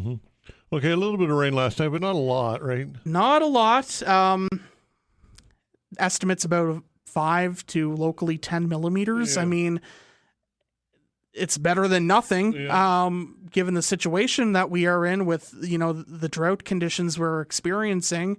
It's certainly welcome, and it's an improvement from what was in the forecast earlier in the week, when it was looking like, well, it could hold all offshore. We might only get, a couple of millimeters. So we'll take every last drop we can get, but, not everyone also got the rain that Halifax did. Parts of the valley and up in New Cumberland County and much of Cape Breton really just escaped this rainfall today. And the drought is not localized to the Halifax area. It's pretty much province-wide, I would suspect now. We don't get that updated drought map for a few more days, but, at the end of June, we were in the moderate drought here in Halifax, and most of the province was either in that moderate drought or abnormally dry. And given we haven't had a lot of rainfall through the month of July, I'd certainly say that's worsened. I mean, you look at the lawns around; they're looking pretty yellow at the moment. You just have to look at the lake levels and the river levels; they're all down.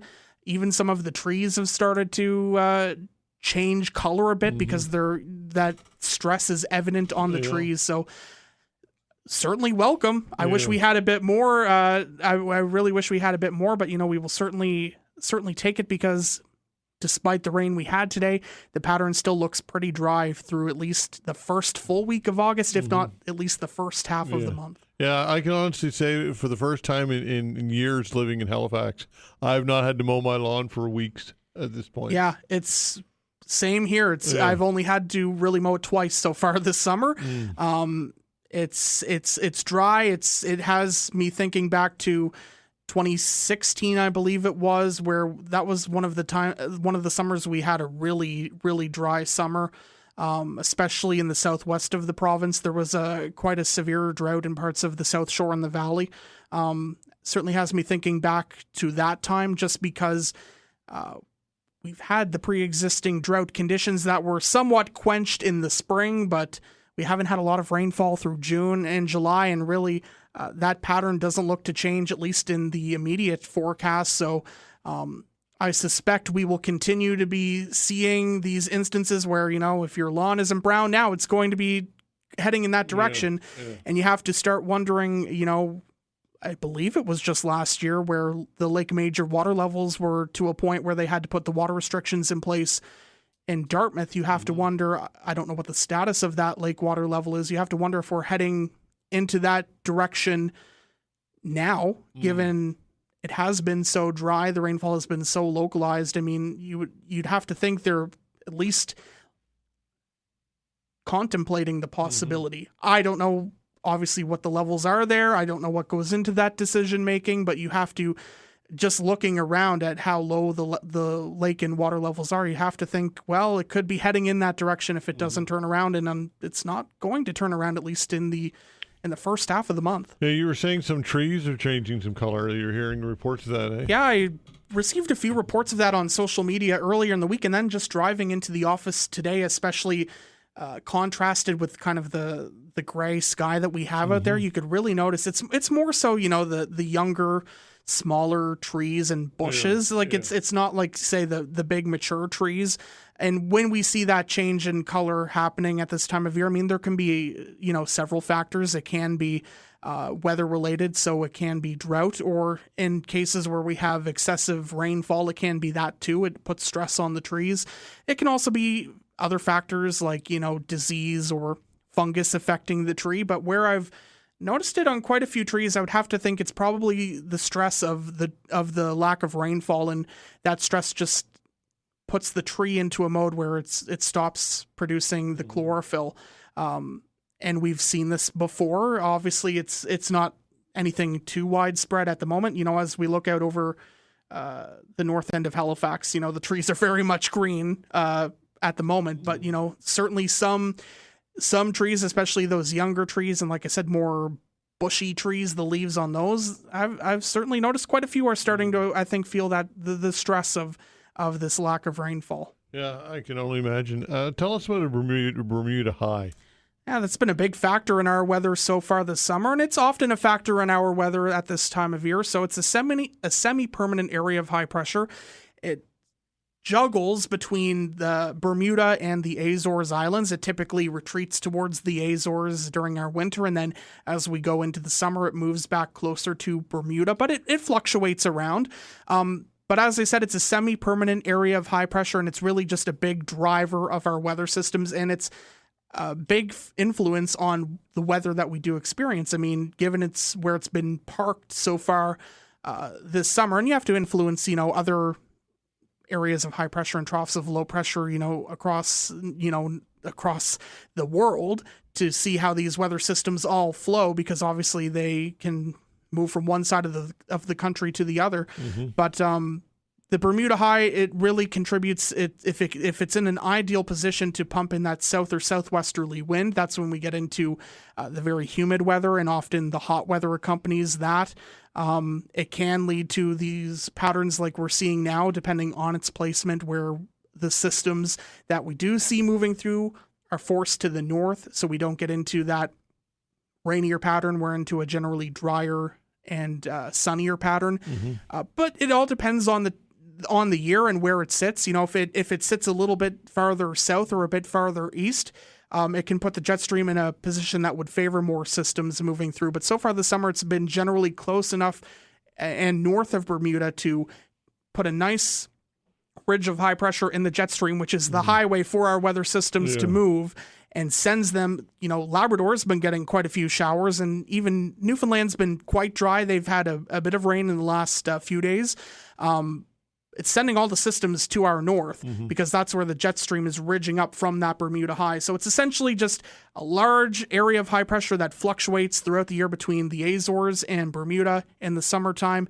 It sits near Bermuda, pumps in often that hot, humid weather, but it really depends on where it sits, and it has a large influence on weather. And also, we have to watch it as we go later in the season for hurricanes, because obviously, as I mentioned, the jet stream steers our weather, and those tropical systems can often be steered around the Bermuda High. So its placement is very crucial in the steering of tropical storms and hurricanes too. Yeah, and we're kind of heading into the peak of hurricane season as well, pretty rapidly, right? Yes, it starts to pick up over the weeks to come, and it peaks early September. So, generally we're kind of on average so far in terms of, the progress, and it's been fairly quiet so far in July, just because we've had so much Saharan dust. But, we are typically on average for the number of named storms that we see by this point in the season. But certainly through August, we really start to see the increase, the uptick in the number of storms that do start to develop, especially in that main development region towards the Caribbean. And especially as we go into the fall here in Nova Scotia, a tropical storm or a hurricane can come any time in the hurricane season. But, obviously the eyes start to keep a much closer eye, as we go through August and as we go into September, especially where it has been so quiet. If that Saharan dust turns off, and we don't see that moving over the Atlantic, we could really start to see an uptick in activity if other conditions are favorable. So, we need to keep a close eye. Nothing imminent on the horizon at this point in time. There's some signals that we may see activity start to possibly pick up in the next couple of weeks, but that doesn't mean anything for us at this point. And of course, if there's anything of note, we will be talking about it. Absolutely. And for those wanting to know again about the weekend forecast, it's much of the same, right? Weekend is looking great. Lots of sunshine. Tuesday, if you're traveling, you might encounter an isolated shower.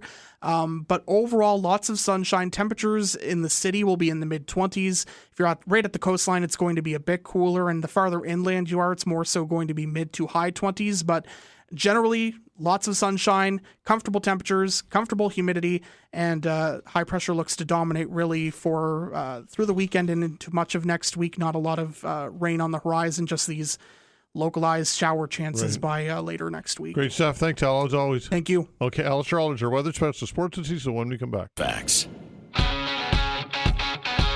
All right, going to talk sports to Cecil. While we do so, we're going to give away some tickets to the 22 and under 2025 baseball championship going on this month here at the Halifax Mainland Commons. If you'd like some tickets, be callers 5 and 6 now at 902-405-6000. Again, 902-405-6000. That is the way to get these tickets. The 22 and under 2025 baseball championship at the Mainland Commons. Callers 5 and 6 now at 902-405-6000. And good luck, and absolutely enjoy the baseball. Cecil Wright, hello. And tell them to make sure to come and see me when they attend that game. Tell them that you heard it here. You know what I'll be doing. Yeah, you'll be calling it, right? That's right, buddy boy. Announcing at the announcing mic, and should be pretty exciting stuff, eh? Well, absolutely, it's going to be exciting. We get Dartmouth; they're the host. And then there are several other Nova Scotia teams that are there. And, it'd just be so great to see a couple of Nova Scotia teams playing on the championship Sunday, man. There's nothing better than baseball. Yeah, so how competitive are the Nova Scotia teams here? Well, each team has at least a couple of good pitchers, which, of course, you're going to need to advance. They can all hit. They wouldn't be there if they couldn't hit. But as you know, Todd, the name of the game in baseball is pitching. Yeah. You can't deny that. And if anybody does, they don't know a damn thing about what they're talking about. Well, there you go. Absolutely, it's true. All right, let's talk big league baseball, of course, and the trade deadline yesterday. Anything of note that you think people should know about? Well, a bunch of teams really helped themselves. I thought Seattle, they added 48 home runs there in Josh Naylor and what's his name, Suarez. Mm-hmm. Along with Cal Raleigh, who's got like 41 or so home runs already. They're now going to be the most powerful lineup in baseball, in my opinion. Yeah. And then, of course, you can't forget what San Diego did, which I thought, they got Mason Miller, the lights out closer from the Athletics. And, you know, you put him at the back end of their bullpen, they're going to be tough, as are the Mets, who helped themselves in the bullpen. The Phillies helped themselves in the bullpen. They got Durant from Minnesota, who I was praying the Red Sox would get. Yeah. But, you know, and then the Yankees helped themselves out, you know, by getting the shortstop from Tampa Bay, because, you know, their other shortstop has been. Yeah, he can't hit. He can't hit. He just can't hit. He just can't. Volpe, for all the skill and hype that he looked very promising, but it doesn't look like he can hit really at this point. Well, and the thing about Caballero is he's excellent defensively, and he can steal bases. Yeah, that's right. That's right. Yeah. And the Blue Jays picked up a pitcher coming off Tommy John, who was Cy Young winner, Bieber. I don't know much about him, but at 30 years old, could be a good find. Well, you know, we're going to have to wait and see, because he's coming off of Tommy John. And it usually takes them a year and a half or so, you know, before they're able to throw the ball with any consistency. I don't know. You know, that's something the Red Sox would have done, going out and getting a guy who's returning from injury. That doesn't impress me. With all the other pitchers that were out there and available, you know, you would have thought that they had got somebody who, you know, at least has been pitching this year. But, you know, having said that, they must have a lot of confidence in their pitching right now, and they have been playing well. I'll give them credit, although they're starting to come down here a little bit off of that incline. Yeah, like the Yankees, when they were hot, you were mouthing off about them. Well, losing a doubleheader to Baltimore, I mean, and not playing well against Baltimore, that's not good, right? You got to win those games. No. That's right, and especially where, as hot as they were, I mean, they were up there on the mountaintop, and you know, you would think that going into a series against Baltimore, you know, there's a possibility of a sweep. Next thing you know, they're getting crushed like 15-4 or something like that. Yeah. But I mean, look, the Red Sox aren't far off. I mean, the Yankees are 4.5 games. That is far from an insurmountable lead, right? They're right there. Yeah, I think the American League East has not been decided yet, although all these Blue Jay fans would think that it is. It's not. There's a long way to go. You know, injuries are going to come into play. You know, guys playing for statistics for their next contract and all that stuff. You know, and anybody who says that doesn't happen hasn't been following Rafael Devers. That's right. That's right. And in the pool, Summer McIntosh does it again. I mean, to perform at that level and consistently, it's just what can you say, right? The pressure would be immense, and to deliver, it's just unbelievable what she's doing here. Unbelievable. That's the one word I have: unbelievable, incredible. You know, I hope I live long enough to see somebody else who is as capable as she is, but I don't think so, man. That's just incredible accomplishment. Yeah, and I can't imagine what the pressure would be just and to be able to handle it on that stage. And she looks like she's just unflappable, right? Just she looks so confident. I think every athlete should watch how she handles herself and conducts herself, because it is nothing short of professional. And I mean, can you just, you can't root for anybody else against her. Nobody. That's right. You know, you're just hoping that she goes on and, you know, breaks another record, you know, and she's capable of doing that every time out. Truly amazing. Yeah, and you certainly wouldn't bet against her, that's for damn sure. Oh, you got that right. Not me, anyway. All right, before I let you go, anything else locally besides the baseball? Well, there's baseball tonight, senior baseball. Halifax is hosting Dartmouth.